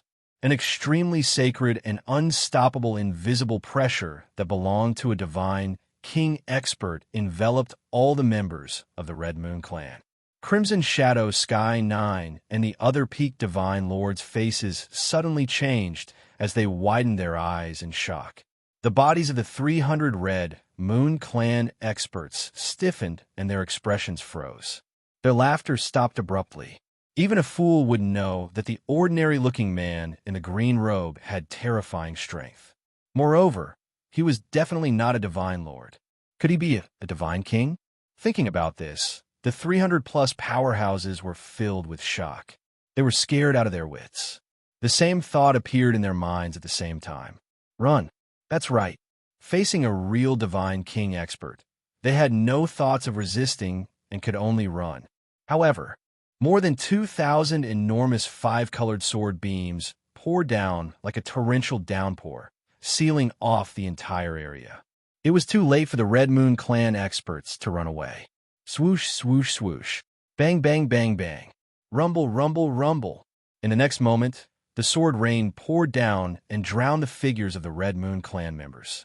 Muffled booms and deafening explosions also exploded in the sky, shaking the heavens. During this time, there were countless screams and wails of the Red Moon Clan experts. It was chaos. The five-color divine light shone and covered everything. The people of the Luo-Sha race retreated far away and looked at the situation in the divine light. They were eager to see what would happen to the Red Moon Clan. After a while, the five-color divine light that covered the sky and the sun disappeared. The scene became clear again, and everyone saw the situation on the battlefield. They saw that the mountains and the earth within a 1,000-mile radius had become ruins and deep pits. The five-colored auspicious cloud was still floating in the sky, and Ji Tianxing and the other two were not hurt at all. On the other hand, the 300 over-experts of the Crimson Moon Clan were in a sorry state. At least 40 middle-level and low-level divine lords were smashed into smithereens on the spot by the sword light. Even their godheads were destroyed. The 310 Sir Gods who were lucky enough to survive were all either lightly or heavily injured. The lower and middle divine lords were in the worst state. Their bodies were covered in blood, and many of them had broken limbs.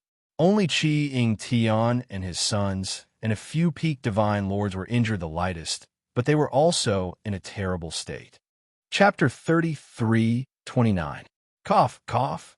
Supported by two elders of the Crimson Moon tribe, lifeless Qi coughed violently as blood flowed out of his nose and mouth.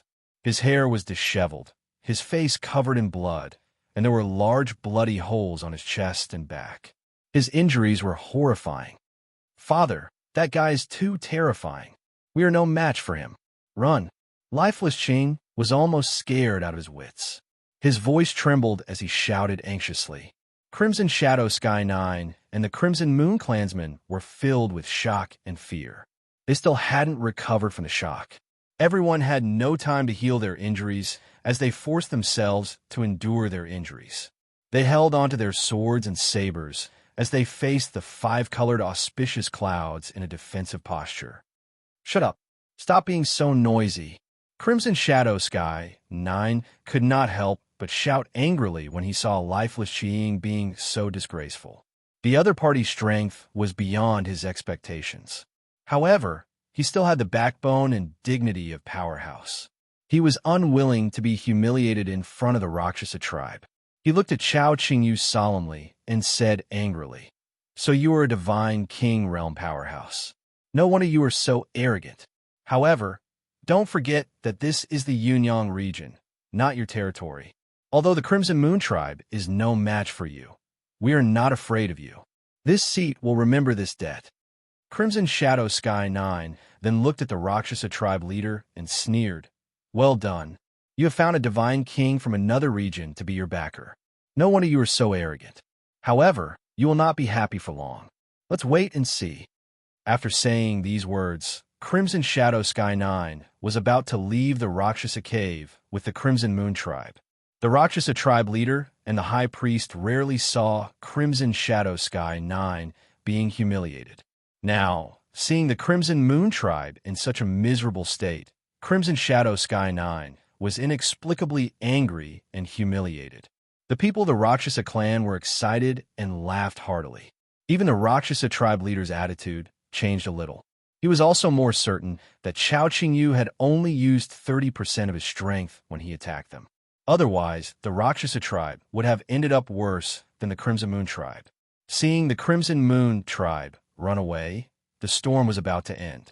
However, a cold and dignified voice suddenly sounded in the sky. "Did I allow you to leave?" As soon as these words were spoken, the entire place fell silent.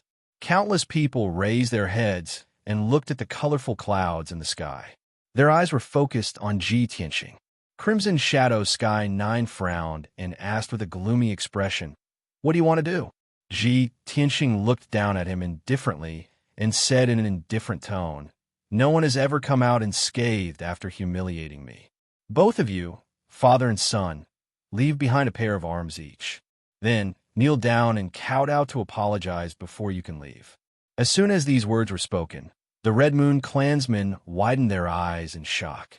Their faces were filled with grief, anger, and humiliation. The Rakshasas, on the other hand, were inexplicably excited. They could not help but wave their fists and cheer. They were filled with anticipation as they looked at Crimson Shadow Sky 9 with schadenfreude, mocking him without restraint. "Ha ha! Crimson Shadow Sky 9. To think that you would have such a day. Do you know who this young master is? The famous Regent Lord Tiger Cleaver. This Regent Lord is the future husband of our tribe's saint. How dare you be so presumptuous toward the Regent Lord? You're asking for humiliation. Crimson Shadow Sky 9, what are you still standing there for? Cut off your son's arms and kneel down to the Regent Lord to apologize. You reap what you sow. If it weren't for Crimson Shadow being too arrogant and brainless, how could he have ended up like this?" Hearing the crowd's mockery, Crimson Shadow Sky 9 finally understood Ji Tianxing's identity. Regent Lord Tiger Che? Did the Rakshasa tribe's lowly dogs really marry a foreign region's divine king? Crimson Shadow Sky 9's expression was extremely ugly. He struggled internally, hesitating. As for Crimson Shadow, he was already drenched in cold sweat. He cursed fiercely. "What Regent Lord Tiger Che? I've never heard of him. Let me tell you, don't go overboard. Don't go overboard so that we can meet again in the future. This is the Yunyang region. You can't do whatever you want here." Ji Tianxing ignored Crimson Shadow and stared at Crimson Shadow Sky 9 coldly. "My patience is limited. If you haven't made up your mind within 3 breaths, then don't hesitate. I'll send all of you home personally." Crimson Shadow Sky 9 and the Crimson Lunar Tribe's experts froze when they heard this. They were filled with resentment and despair. Crimson Shadow was stunned. He scratched his head subconsciously and mumbled, "I have my own legs. Do I need you to send us home?" Hearing this, many Crimson Lunar Tribe's experts looked at him with complicated gazes. Crimson Shadow Sky 9 felt powerless. He wanted to dig a hole and hide in it. Just like what the Rakshasa tribe had said, if he had not controlled the Crimson Lunar Tribe and protected Crimson Shadow, he would have been dead by now. With Crimson Shadow's intelligence and strength, he would have died a long time ago. 3, 2, 1. Chao Qingyu began the countdown again. Crimson Shadow Sky 9's heart was tormented. He was enduring great humiliation, anger, and unwillingness. However, he knew the consequences of offending this Regent Lord. Therefore, when Chao Qingyu's countdown ended, he could only suppress his grief and make up his mind. Clang! The sound of metal clashing rang out. Crimson Shadow Sky 9 pulled out his divine sword and turned to slash at Crimson Shadow behind him. 2 muffled sounds rang out at the same time. Blood splattered everywhere. Both of Crimson Shadow's arms were severed. His arms flew into the sky and fell to the ground. His sword was so fast that Crimson Shadow could not react in time. After a while, Crimson Shadow felt the pain and let out a shrill cry. "Ah, Father, why did you do this? How did you do this?" Crimson Shadow was rolling on the ground in pain as he questioned his father with all his might. Crimson Shadow Sky 9 endured the humiliation and grief and chopped off his own arms with his sword. Thump! Thump!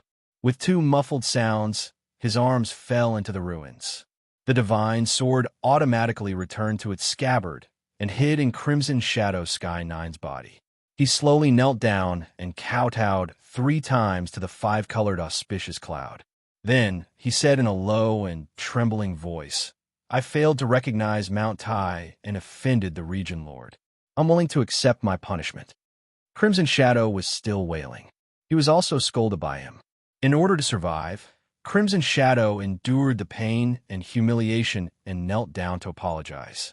Crimson Shadow Sky 9 and his son were the ones who cut off their arms and kowtowed to apologize. However, this was undoubtedly a great humiliation that tormented everyone in the Crimson Moon Clan. More than 300 Crimson Moon Clan members were filled with grief and humiliation. They lowered their heads to mourn. Ji Tianxing glanced at them indifferently and said, "Scram." Crimson Shadow Sky 9 bowed to express his gratitude, and then left with the Crimson Moon Clan members. Whoosh! Whoosh! The Crimson Moon Clan members were silent and left the Luosha cave as fast as they could. Everyone from the Rakshasa tribe who had witnessed the entire process felt exhilarated and exhilarated. Chapter 33:30. Haha! The bastards of the Crimson Moon Clan have such a day. Territorial Lord Hu Che has avenged us. It's so satisfying to see the Crimson Shadow Clan's 9 sons. Back then, the Crimson Moon Clan killed nearly 10,000 of our people. How vicious and cruel were they? The humiliation they suffer today is just a little interest. It's not revenge. We have a marriage alliance with Territorial Lord Hu Che. Our clan will definitely rise again in the future. Revenge against the Crimson Moon Clan is just around the corner. After this battle, the Crimson Moon Clan's vitality has been greatly damaged. Those powerhouses will need at least 20 years to recover. The protectors, elders, and powerhouses of the Rakshasa clan were all discussing excitedly. Their spirits were high. As a result, their impression of Ji Tianxing became even more intimate. They even regarded Ji Tianxing as the son-in-law of the Rakshasa clan and a powerful backer in the future. However, Ji Tianxing had no intention of staying. Chao Qingyu waved his hand and cast a spell, shooting out rays of divine light and breaking the seal of the Rakshasa cave in a few moves. Swoosh! A 5-colored screen of light appeared in the sky, and a wide door opened. The 5-colored auspicious cloud passed through the gap and disappeared in the sky, leaving the Rakshasa cave.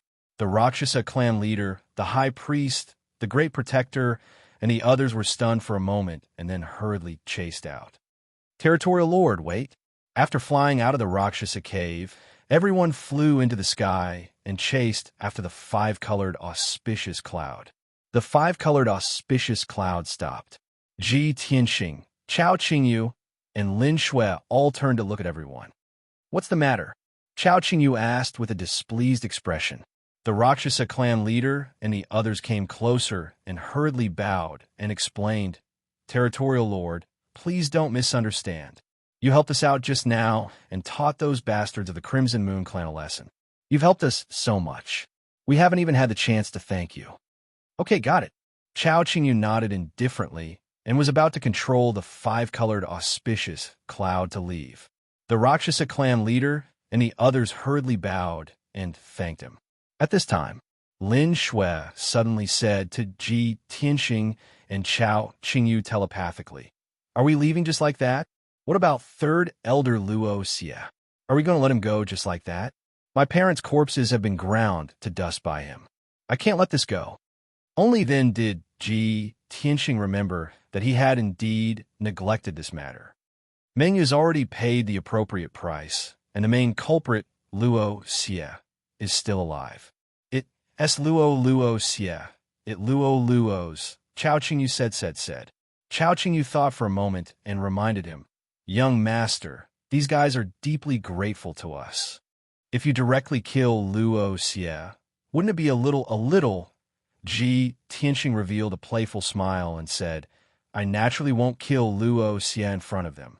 That would be letting him off too easily." Then he looked down at the Rakshasa clan leader, high priest, and the others and said, "I know that you guys will be worried if I bring the Sanus out to play like this." The high priest, protector, and the others hurriedly waved and shook their heads, denying it. Don't misunderstand, territorial lord. We definitely don't have such thoughts. Do you know how honorable and transcendent the region lord is? Why would we doubt your character? We believe in your words very much. Only the Rakshasa clan leader did not express her opinion. After all, Ji Tianxing spoke her mind. Ji Tianxing raised his hand to signal for everyone to be quiet. He said calmly, "You don't have to explain. I know what I'm doing. To make you feel at ease, I can choose an elder to follow." After he finished speaking, he swept his gaze across the elders, as if he was sizing them up and considering them. The few elders were wild with joy and excitement. They wanted to seize this opportunity to get close to a divine king powerhouse. Ji Tianxing looked around. Finally, his gaze landed on Luo Xie. This elder is strong and has an extraordinary bearing. He'll be the one. Luo Xie was overwhelmed by the favor. He was so excited that he thought to himself, "Heavens, is my luck really turning for the better? Am I going to achieve meteoric success? Not only did I make a great contribution, but I also got the clan leader's reward. Even this region, Lord Hutch also sees me in a new light. This is a once-in-a-lifetime opportunity. As long as I win the favor of Region Lord Hutch, why would I worry about not having a lucky chance?" Under the envious gazes of the few elders, Luo Xie nodded his head repeatedly and agreed. He said flatteringly, "Many thanks for Territorial Lord's great favor. This is Junior's honor." The Rakshasa clan leader's expression and gaze also clearly eased up a lot. She felt more at ease in her heart.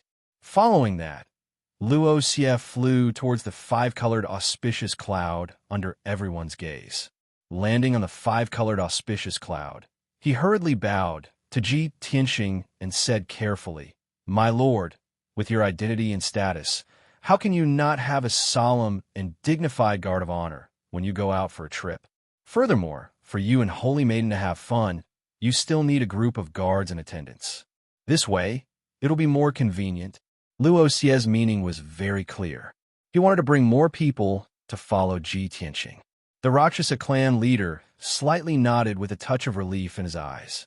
He was very satisfied with Luo Xie's performance. Ji Tianxing also guessed Luo Xie's intention, so he nodded and said, "That's true. Then you arrange it." Luo Xie was even more excited and quickly said, "Thank you for your trust, Territorial Lord. It just so happens that I have a group of loyal and sensible guards. I'll let them follow you and Holy Maiden along the way and serve you and Holy Maiden well." After that, he sent a message to the commanders and captains of the Imperial Army. After a while, for divine emperors in golden armor and more than 30 in silver armor quickly arrived on the five-colored auspicious cloud. These commanders and captains of the Imperial Army all knelt on one knee to show their loyalty to Ji Tianxing and the other two. Ji Tianxing nodded indifferently, indicating that he agreed to let them follow. This matter was settled. Luo Xie and the Rakshasa clan leader were full of joy. The five-colored auspicious cloud turned around and was about to leave the Rakshasa cave under everyone's cheers. However, no one had expected. At this moment, a huge crack suddenly appeared in the sky above everyone's heads. Kaboom! Two clusters of dazzling divine light crawled out of the 1,000-mile-long space crack and fell down like shooting stars. Moreover, an extremely powerful invisible divine power that could suppress heaven and earth came crashing down from the sky. A deep and dignified middle-aged man's voice rang in everyone's ears. "Where's the Rakshasa clan leader? The Territorial Lord has arrived. Kneel and greet him." This majestic voice reverberated endlessly between heaven and earth, causing the earth to tremble. Everyone's expression changed when they heard the words. The Rakshasa tribe leader, the high priest, and the others were stunned for a moment before they exclaimed in surprise. "The Territorial Lord has arrived? Is Territorial Lord Yin-Yang here? Oh my God! Why? Why is Territorial Lord Yin-Yang here at this time? We're doomed. How can we explain Territorial Lord Yin-Yang's arrival?" Chapter 33-31. Initially, the matter had been settled, with Luo Xie leading over 30 divine lords to follow Ji Tianxing and Lin Shui. It was a safe bet. The Rakshasa leader, high priest, and others had also planned to prepare for the marriage in 3 days' time. However, no one had expected region leader Yun Yang to appear out of nowhere. Even though his arrival was very coincidental, and it was also unexpected by everyone. However, the Rakshasa leader, high priest, and others let it go after giving it some thought. After all, they had already contacted region leader Yun Yang. Region leader Yun Yang had also replied, clearly stating that he would come to the Rakshasa cave to see the new saint with his own eyes. Calculating the time, he should be here today. However, the current situation was rather awkward. The entire place was silent. After being stunned for a moment, the Rakshasa leader came back to his senses and hurriedly led the high priest and others to welcome him. The people of the Rakshasa tribe welcomed the region leader's arrival. Everyone bowed respectfully and shouted in unison. As their voices reverberated in the sky, the 2 balls of divine light landed on top of everyone's heads and gradually dissipated. 2 tall and muscular silhouettes appeared in front of everyone. The person in the lead was a young man with a handsome appearance and a thin body. This person wore a white divine robe with a purple cloak and a luxurious crown on his head. His long, fiery red hair fell to his shoulders and danced in the wind, looking carefree and unruly. To most of the god tribe's ladies, this handsome red-haired youth was irresistibly attractive. After all, he was a powerful middle divine king and also the honorable region leader Yun Yang. Standing behind Territory Lord Yun Yang was a middle-aged man with a muscular physique. This person's build was like an iron tower, his skin as dark as an old bear's.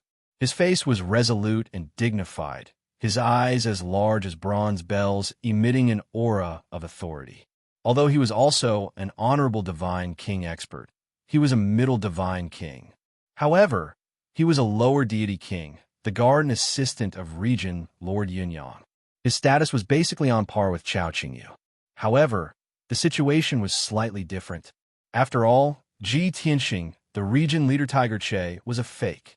All the top forces in the Cloud Yang region knew that this middle-aged divine king was called Divine King Lingfeng. Usually, Territory Lord Yun Yang would be cultivating in seclusion to comprehend the divine Tao. Cloud Yang region's various affairs were basically handed over to Soaring Wind Divine King to manage. This person was Governor Yun Yang's absolute confidant, his presence akin to a right-hand man. When the Rakshasa people were done with their greetings, Territorial Lord Yun Yang nodded slightly and said calmly, "You may rise." After receiving permission, the Rakshasa people stood up one after another. Territory Lord Yun Yang stared at the Rakshasa leader and asked in a playful tone, "Has the ceremony to confer the title of Saintess ended? Why is Luocha Cave still so lively?" The Rakshasa clan leader did not dare to hide anything. He quickly replied, reporting to the territorial lord, "You've come at the right time. The conferring ceremony has just ended." "Oh." Region leader Yun Yang raised an eyebrow and said with a smile, "If so, then bring me into Rakshasa Cave and summon the new saint here. Let me take a good look at her." This. The Rakshasa leader looked troubled as he glanced at Ji Tianxing and Lin Shui, hesitant. The high priest was quick-witted and quickly came to the rescue, saying, "Please be patient, territorial lord. You've just arrived at Rakshasa Cave and haven't rested yet. How about this? We'll bring you into Rakshasa Cave and serve you well. Once we've done our duty as hosts, we'll summon the saintess for an audience."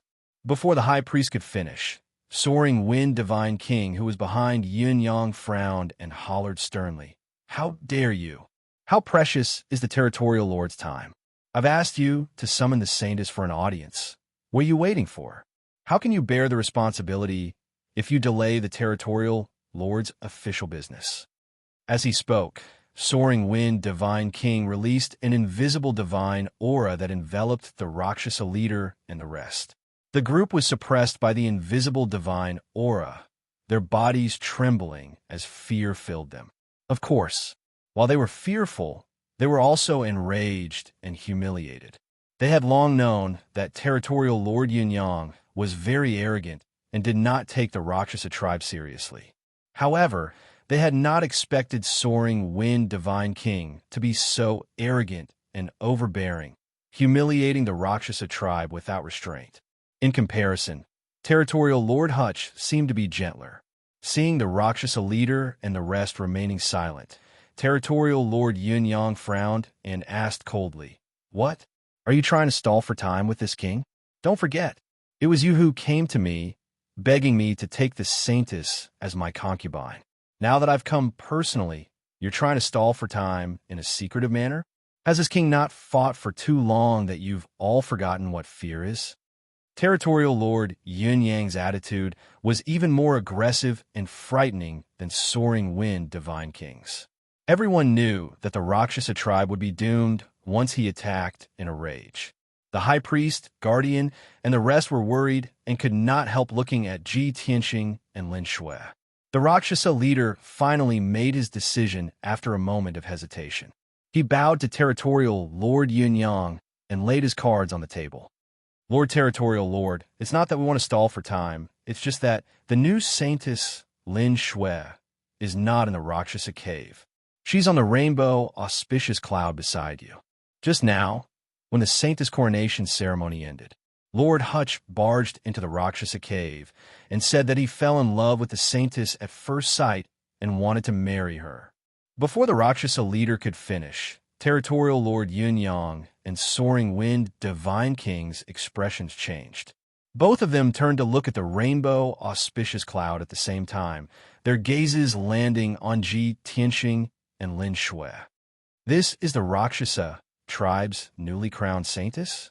She's quite pretty indeed." Territorial Lord Yunyang studied Lin Shui from head to toe and nodded in satisfaction. Then his gaze landed on Ji Tianxing. As he did so, he could not help muttering, "Territorial Lord Hutch? This title is very unfamiliar. There are almost 100 territorial lords on this continent. I know at least 80% of them, but I've never heard of Hutch territory." Both territorial Lord Yunyang and soaring wind divine king released their deific consciousness to check on Ji Tianxing and Chao Qingyu's cultivation base. Chao Qingyu's cultivation base was clear at a glance. He was a third-degree lower divine king, his ability on par with soaring wind divine king. However, Ji Tianxing's cultivation base was a blur. It could not be discerned at all. Of course, he possessed the aura that belonged to a divine king expert. Territorial Lord Yunyang was enraged, but he suppressed his anger and did not flare up for the time being. After studying Ji Tianxing a few times, he asked in a low voice, "Territorial Lord Hutch, let me introduce myself. I'm Jing Fei Hong, the current territorial lord of Yunyang territory." Ji Tianxing looked at him expressionlessly and asked, "What do you want?" Jing Fei Hong grinned coldly and said in a playful tone, "Territorial Lord Hutch, I don't care whether your identity is real or fake, nor do I care where you come from. You're in my territory now, but you've snatched away my wife and concubine that I've already reserved. Aren't you being too arrogant and domineering by doing so? Are you humiliating me?" Chapter 33-32. In everyone's eyes, Ji Tianxing and Jing Fei Hong were both the lords of a region. But the two people's way of doing things and auras were entirely different. Ji Tianxing was like the vast starry sky, very mysterious, boundless, and unfathomable, while Jing Fei Hong was like a sharp sword that supported heaven and earth, piercing the firmament, showing off his sharp edge, overbearing and overbearing. Just two sentences caused the atmosphere to freeze, swords drawn and bows bent. He did not conceal his anger and killing intent in the slightest, staring at Ji Tianxing with a fierce gaze, wanting to make a move at a word of disagreement. But everyone could understand too. After all, this place was Jing Fei Hong's territory. It was also his marriage alliance with the Rakshasa clan first. It was indeed Ji Tianxing who interfered, forcefully bringing away holy daughter Lin Shui. Ji Tianxing looked at Jing Fei Hong with an indifferent expression and said in a relaxed tone, "Why does this king need to explain to you when doing things? If you think that this king is humiliating you, then so be it." Immediately, The atmosphere in the field became tense to the extreme. Jing Fei Hong and Towering Wind, Divine King's expressions also became extremely cold, their gazes very fierce. Unparalleled fury and killing intent erupted from the two people's bodies, engulfing a radius of 10,000 miles. "Brat, you're courting death here." Jing Fei Hong gave an angry cry, raising both fists brazenly, erupting with 100% power, smashing fiercely towards Ji Tianxing. Divine Elephant Heaven Shaking Fist. Blinding divine light gushed out from Jing Fei Hong's two fists, condensing into two fist lights that were as large as mountains, smashing fiercely towards the five-colored auspicious cloud. Inside the dazzling five-colored fist lights contained 200 kinds of divine Tao laws, erupting with a divine power undulation that could obliterate heaven and earth. Jing Fei Hong was a middle-level divine king of the fifth-degree realm, grasping 410 kinds of divine Tao laws. But he could at most utilize half of his divine Tao laws in an actual battle. This was also a normal situation. Among 1,000 divine king powerhouses, 999 people were like this. Him going all out the moment he made his move also harbored sinister intentions. He wanted to catch Ji Tianxing unprepared, injuring Ji Tianxing with lightning-quick means. In this way, not only could he intimidate everyone and establish his prestige, he could also end the battle quickly and save energy. Although his idea was good, he had underestimated Ji Tianxing's strength and methods. Ji Tianxing was able to determine his nature in just a short moment of contact and a short exchange of words. Therefore, he expected that he would go all out from the get-go. Therefore, Ji Tianxing was already prepared. Sword of Destruction. Ji Tianxing also snorted coldly as he formed a sword seal with both hands. He activated the terrifying power of the five elements world and released two gigantic golden swords that were thousands of feet long.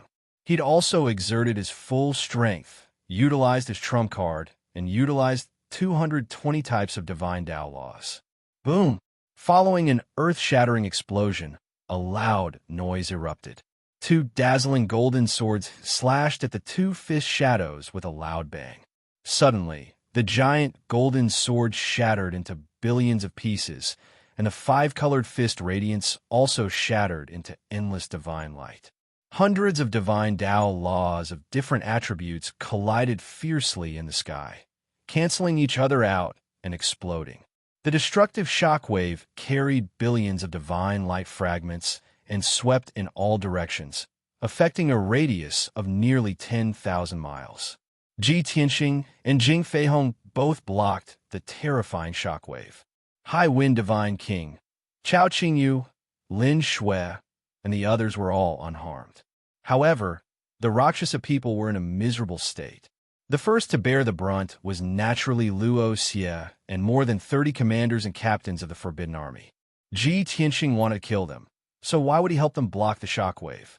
When the destructive five-colored hurricane carried the divine light fragments and the power of the divine Tao laws, it swept across everyone. Luo Xie, a peak divine lord, only lasted for 2 seconds before he was shattered into pieces and turned into a rain of blood. Even his divine spark was shattered into more than 20 pieces, and he died on the spot. More than 30 commanders and captains of the Forbidden Army were instantly killed. They were not qualified to block at all and were directly turned into dust by the shockwave. Not far away, the Rakshasa clan leader, the Grand Priest, and the Great Guardian were also severely injured.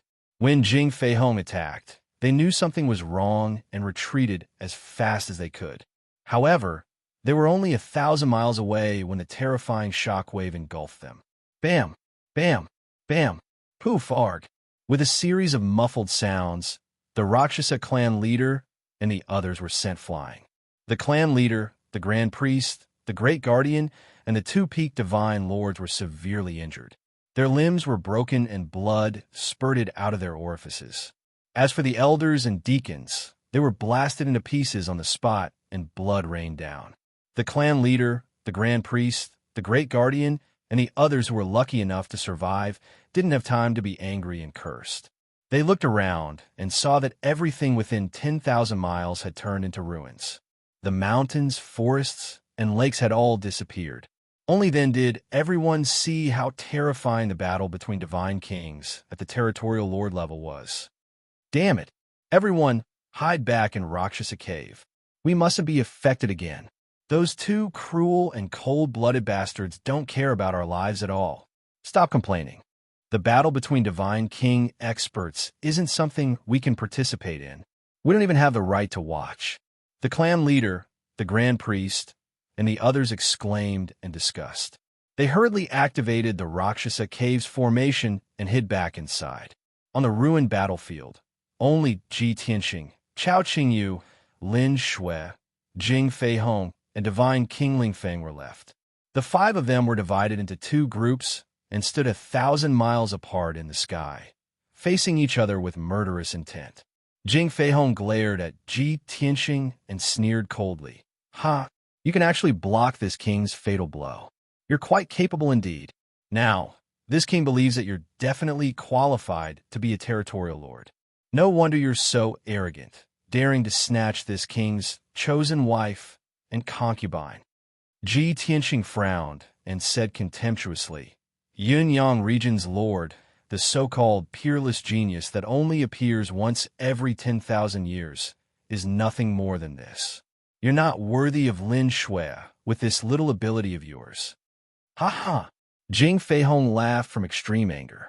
His expression was cold as he said in a venomous tone, Child, if you want to enrage this king, congratulations on your success. This king doesn't care about the Rakshasa tribe's saint and doesn't care about her life or death. However, this king has a marriage alliance with the Rakshasa tribe and wants to take her as my concubine. You dare to snatch her from me and humiliate me so brazenly. This king will not rest until you're dead, unless you keep the saint and apologize to this king. Otherwise, don't even think about leaving Yunyang region alive today. Ji Tianxing raised his eyebrows and sneered as he said in a contemptuous tone, This was originally a small matter, and this king didn't want to kill you. However, since you're so insistent on seeking death, this king can only fulfill your wish. Of course, there was still something in his heart that he did not say out loud.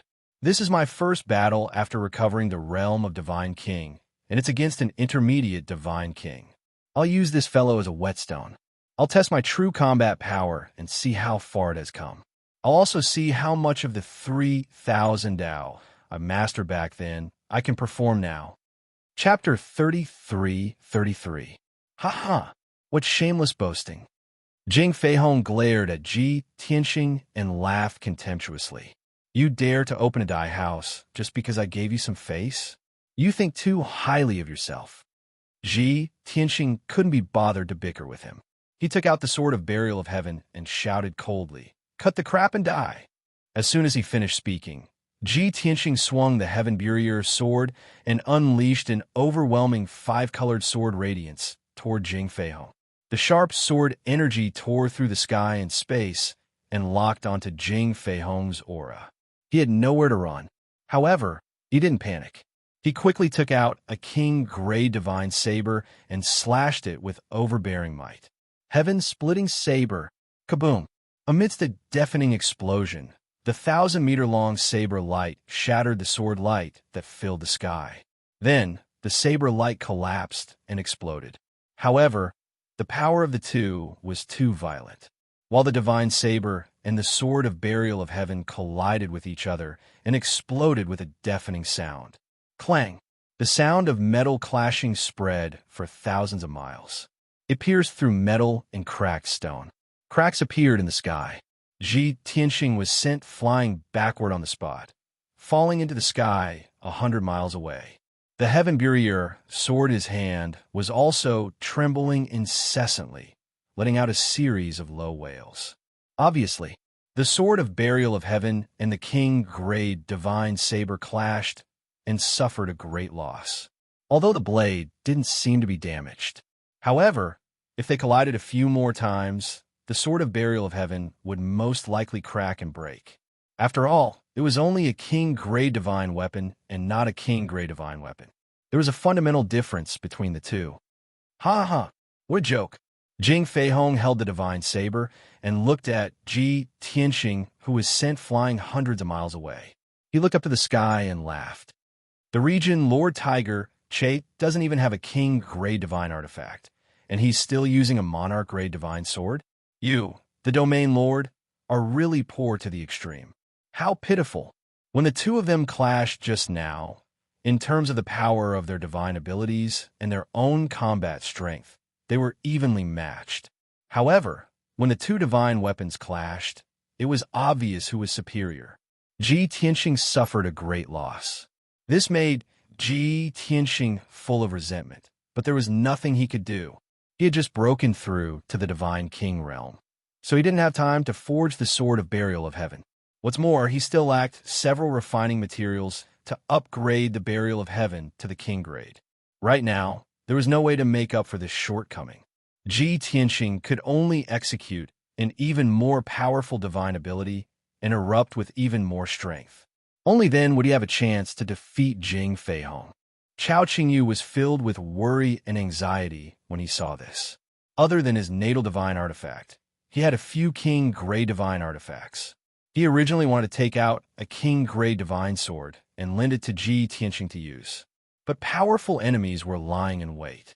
If he took out a king-grade divine sword to Ji Tianxing now, it would definitely make Jing Feihong despise and mock him even more. Seeing as Jing Feihong brandished his divine saber once more, charging towards Ji Tianxing aggressively, Chao Qingyu took out the azure jade divine sword without hesitation and intercepted Jing Feihong from his side. However, the towering wind divine king, who was waiting for the opportunity long ago, seized the opportunity to launch a sneak attack, stabbing straight for Chao Qingyu's vitals. Your opponent is this king. Hand over your life. Towering wind divine king roared angrily, both hands gripping a gilded divine spear, rumbling over like a meteor from beyond the heavens. If Chao Qingyu insisted on helping Ji Tianxing, he was bound to suffer heavy injuries himself. Helpless, he could only put away his divine sword and turn around to block towering wind divine king's assault. Bang! Bang! Bang! The dazzling sword light and spear light collided, erupting with a deafening explosion, bursting forth with a world-destroying shockwave. Over 100 types of divine Tao Law powers also transformed into a myriad of magnificent scenes, drowning out this part of heaven and earth. Towering Wind Divine King and Chao Qingyu were evenly matched, neither gaining the upper hand. After a fierce collision, the two were blasted back 100 miles, panting heavily. However, the two immediately suppressed their surging divine power and executed even more exquisite divine abilities, starting a fight high up in the sky. Boom, boom, boom. The two figures constantly flickered in the sky, shuttling back and forth as fast as lightning, dodging and evading. After exchanging a few moves, the two fought with all their might, only wanting to kill each other with the fastest speed and end the battle. With such thoughts in mind, the two fought with unparalleled ferocity. Their figures constantly moved into the distance, no longer caring about Ji Tianxing and Jing Feihong. At the same time, Ji Tianxing and Jing Feihong were also entangled endlessly, starting a fierce battle. The two figures constantly collided and separated, flashing back and forth in the sky, their trajectories difficult to capture. Both of them executed divine abilities that could destroy heaven and earth, releasing 5-color divine light, saber light, and sword light that blotted out the sky. All kinds of divine abilities and the power of laws violently collided in heaven and earth, erupting with earth-shattering rumbles. In a short while, the ground within a radius of 30,000 miles was destroyed into ruins. The sky was also shattered into pieces. Moreover, as time passed, the two of them kept moving the battlefield, getting further and further away from the entrance of Rakshasa Cave. After an hour, the two of them had already traveled 100,000 miles, raising this part of heaven and earth into ruins. As far as the eye could see, the majestic mountains and valleys, the lush forests and grasslands had all disappeared. The entire area was in ruins, and there were deep pits and ravines all over the place. Smoke and dust filled the air, and there were many cracks and pits in the sky that were slowly healing. However, Ji Tianxing and Jing Feihong still had not decided a victor, and were still evenly matched. Both of them had suffered some minor injuries. Their long hair was scattered, their white robes were stained with blood, and their bodies were drenched in sweat. However, with their abilities, they would not be exhausted even if they fought for another 2 days and 2 nights. Of course, the most anxious person in this situation was Jing Feihong. He was the region Lord Yunyang, and this was his territory. Moreover, he had an even greater advantage with the help of his divine weapon. Logically speaking, he should have gained the upper hand long ago and suppressed Ji Tianxing in all aspects. However, Ji Tianxing's abilities and methods were far beyond his expectations, and the more he fought, the more fearful he became. Within an hour, Ji Tianxing had executed tens of thousands of divine abilities and skills, and there were very few repetitions. All sorts of divine abilities, secret techniques, and ultimate sword Dao skills were displayed to the acme of perfection and transcendence, causing one to gasp in amazement. Even Jing Feihong himself could not help but admit this fact. It's fortunate that I have an Emperor-level divine weapon, so I can fight him to a draw. If he had an Emperor-level divine weapon as well, I would have been defeated long ago with his abilities and methods. Jing Feihong grew more fearful as he fought, his confidence in winning gradually crumbling. He even had the thought of ending the battle as soon as possible, unwilling to be entangled any longer. On the other side, Chao Qingyu and Ling Feng Divine King's battle had also reached its most intense moment, and it was hard to tell who was the victor. Both of them were lower divine kings of the 3rd degree realm, and both of them had a strong foundation and accumulation. Their battle experience was rich, and their understanding of various divine abilities and principles was quite profound. Although both of them had suffered light injuries and looked rather pathetic, both of them knew that even if they fought for 3 days and 3 nights, until they were exhausted, they could not kill each other. Chapter 33-34. Even though Ji Tianxing and Jing Feihong, as well as Chao Qingyu and Divine King Ling Feng, were still fighting fiercely. However, the battle between the 4 divine kings had already fallen into a stalemate. Within a short period of time, if nothing unexpected happened, it was basically impossible to determine the victor. Fortunately, Chao Qingyu recalled Lin Shui into the divine worship before the battle began. The Rakshasa tribe leader, high priest, and the rest also hid in Rakshasa cave in time. The battle between the 4 divine kings destroyed hundreds of thousands of miles of heaven and earth, but did not harm the innocent. After Ji Tianxing and Jing Feihong exchanged a few more blows, he frowned and thought to himself, "It's not a solution to continue like this. Jing Feihong has the advantage of a king-level divine weapon. It's very difficult for me to kill him. Even if I use my most powerful ultimate skill, I can only injure him. I can't even capture him. Since that's the case, I can only use Divine King Ling Feng as a breakthrough point." After making up his mind, Ji Tianxing used his deific consciousness to send a message to Chao Qingyu, who was 30,000 miles away. "Don't fight alone anymore. Inform Miss Lan to find a chance to ambush Divine King Ling Feng." Chao Qingyu was fighting fiercely with Divine King Ling Feng, focusing on executing his divine abilities and ultimate skills. When he suddenly heard Ji Tianxing's voice transmission, he immediately understood Ji Tianxing's intention. He hurriedly replied, "Understood." Lana had been in seclusion in the Emerald Divine Worship and did not know the situation outside. Chao Qingyu was worried that she would be injured by Divine King Ling Feng if she participated in the battle rashly due to her weak ability, so he did not inform her. However, it was different now. Ji Tianxing's voice transmission reminded him. Obviously, there was a plan to be carried out, so he had to cooperate fully. "Lana, young Master Tianxing, and I have encountered strong enemies now. 2 Divine King experts, One is region ruler Tianxing, the other is his assistant. Chao Qingyu contacted Lan in the divine worship while fighting divine King Lingfeng. Lan was cultivating in seclusion in the secret room. When she heard the voice transmission, she immediately ended her cultivation. She quickly entered a combat-ready state, and her essence, energy, and spirit reached their peak. She transmitted her voice and asked, "Green Jade, how do I need to cooperate with you?" Chao Qingyu answered without hesitation, "High Wind God King is not on guard against me and is going all out to deal with me. I will use my trump card and ultimate skill to create pressure for God King High Wind. You take the opportunity to sneak attack him. As long as we can injure him, we will have a chance to win."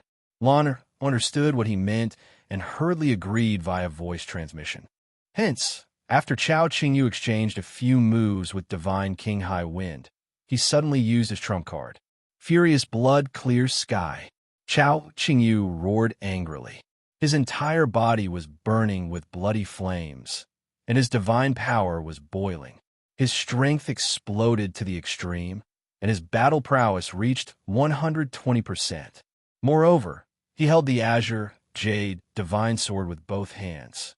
His body expanded to a height of 30 meters as he brazenly slashed out with his strongest attack. Sky-rending strike.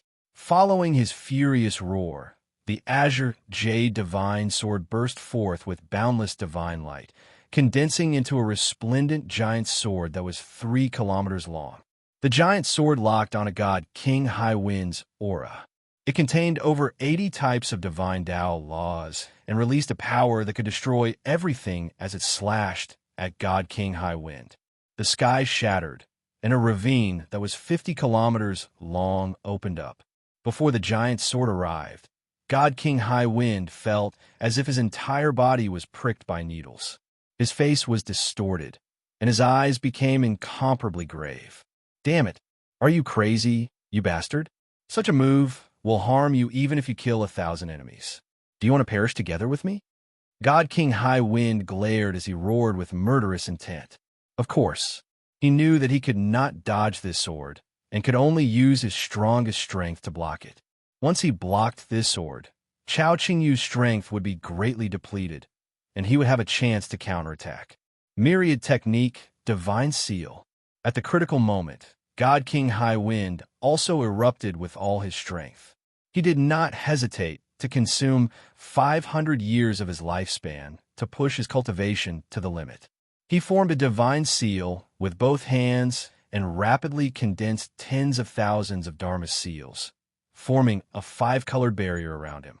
The barrier formed by the myriad Tao Dharma seals was like a giant light screen, protecting him firmly. The instant the barrier formed, the giant sword that could split heaven and earth slashed down. Boom! Crack! Following an earth-shattering explosion, a huge crack was opened up on the barrier on the spot. The unparalleled berserk impact tore the barrier apart, blasting out tens of thousands of fragments. Even though the giant sword also cracked open with cracks, and its strength was rapidly weakening. But the 5-colored barrier collapsed. God King High Wind was sent flying backward by the giant's sword, vomiting blood as he landed 50 kilometers away. Thud! God King High Wind smashed into the ruins, giving off a dull thud as dust filled the air. Poo work! He opened his mouth and spat out a mouthful of blood. His complexion was pale as paper, and his body was also trembling. The divine power in his body was flowing wildly, and his aura was also in chaos. Lowering his head to look at his chest, he saw a hideous indentation that was bleeding out continuously. Damn bastard! This king is going to kill you and tear your corpse into 1,000 pieces. God King High Wind cursed furiously. He crawled up from the ground and hurriedly circulated his power to suppress his injuries. His eyes glared angrily at Chao Qingyu 50 kilometers away, unable to restrain his anger. Surging killing intent burst forth from his entire body. However, he did not know it all. Just as the 5-colored barrier was blasted apart and he was sent flying backward, Lan had already left the azure jade divine worship. She maintained a state of invisibility and concealed her aura. She quietly flew across the sky and launched an ambush at God King High Wind. If it were normal times, with her first-level divine King Realm strength, it was absolutely impossible for her to ambush God King High Wind. When she was within 10 kilometers of God King High Wind and released her killing intent, God King High Wind could already detect it. And now, the commotion caused by Chao Qingyu and God King High Wind's fight was too great. It could be said to shake the 9 firmaments. God King High Wind was injured by Chao Qingyu again, flying backward while vomiting blood. He was unable to restrain his anger, his killing intent soaring. His vigilance naturally dropped. Furthermore, his attention was all on Chao Qingyu and did not guard against someone ambushing him at all. This way, Lanner's sneak attack succeeding was also an inevitable outcome. Whoosh! 100 meters behind God King High Wind, space distorted and undulated. Lanner appeared out of thin air. She gripped a short sword tightly with both hands and erupted with the fastest speed, tearing across the sky like a bolt of lightning. God King High Wind had just realized that danger was approaching and had yet to react, nor did he have time to dodge. Boom! It was only to hear a muffled explosion. The lightning that Lanner transformed into slammed viciously into God King High Wind's back with the swiftest and most berserk stance. That indestructible short sword also stabbed viciously into God King High Wind's back. The unparalleled berserk impact force sent him flying out, slamming into the ruins 10,000 feet away. He rolled several times in the ruins before stopping, blood spewing out of his nose and mouth. Poowork! The short sword was still stuck in his body. The blade pierced through his chest, the sword tip emerging from his chest. His heart was pierced, fresh blood gushing out uncontrollably. The heart-wrenching pain made him roar at the sky, letting out a shrill wail. "Ah, you damn slut." Chapter 33-35. The moment he was stabbed by the dagger, Divine King Lingfeng noticed Lan. He was shocked and furious at the same time, his hatred overflowing to the heavens. A woman at the first level of the Divine King realm had severely injured him and almost destroyed his divine body. This was a great humiliation. Before this, he had never thought that such a thing would happen, although he could not accept this fact. However, he guessed the truth of the matter after thinking about it. That divine tribe girl must be Chao Qingyu's companion. She had been hiding in the dark, waiting for him to fight Chao Qingyu to reach the most critical moment before attacking and injuring him severely. That must be it. If he had not been restrained by Chao Qingyu and had let his guard down after fighting Chao Qingyu for so long, how could Lanner have succeeded? Now, his enemies had become 2 divine kings. In addition, he was severely injured, his combat power greatly reduced. He was in a perilous situation. Therefore, Divine King Lingfeng retreated hundreds of miles away, glaring angrily at Chao Qingyu on his left and at Lan on his right. "You shameless couple, you're really sinister and despicable." Lanner's expression was cold as she silently summoned the dagger to fly out of Divine King Lingfeng's body and back to her. Once the dagger was pulled out, a bloody hole appeared on Divine King Lingfeng's back. He spat out a mouthful of blood as his body trembled again. Chao Qingyu looked at Divine King Lingfeng indifferently and said in a low voice, "How can there be so many rules and morals in a battlefield? You can only blame yourself for underestimating your enemy." Divine King Lingfeng was speechless, trembling with anger as his eyes glinted coldly. "Despicable beast, just you wait. If he continued to fight, it would only become more dangerous and his injuries would worsen." The only thing he could do now was to retreat and rendezvous with Regent Lord Yinyang. Making up his mind, Divine King Lingfeng was about to turn and flee. However, a scene that made him even more shocked and incredulous appeared. Just as he turned, he saw a white-robed, long-haired human youth standing 5 steps in front of him. He focused his gaze and noticed that the white-robed young man was handsome and mighty. So who else could it be but the Regent Lord Hu Che? At this moment, Divine King Towering Wind was frightened out of his wits, chills running down his spine. There was only one thought in his mind. Damn it! Wasn't he fighting with the Domain Lord? How did he appear behind me? Could it be that he had already killed the Region Master, and now he wants to kill me? This is impossible. As this thought flashed through his mind, God King High Wind released his spiritual perception to investigate the situation 30,000 miles away. In the sky 30,000 miles away, there were still two figures fighting fiercely.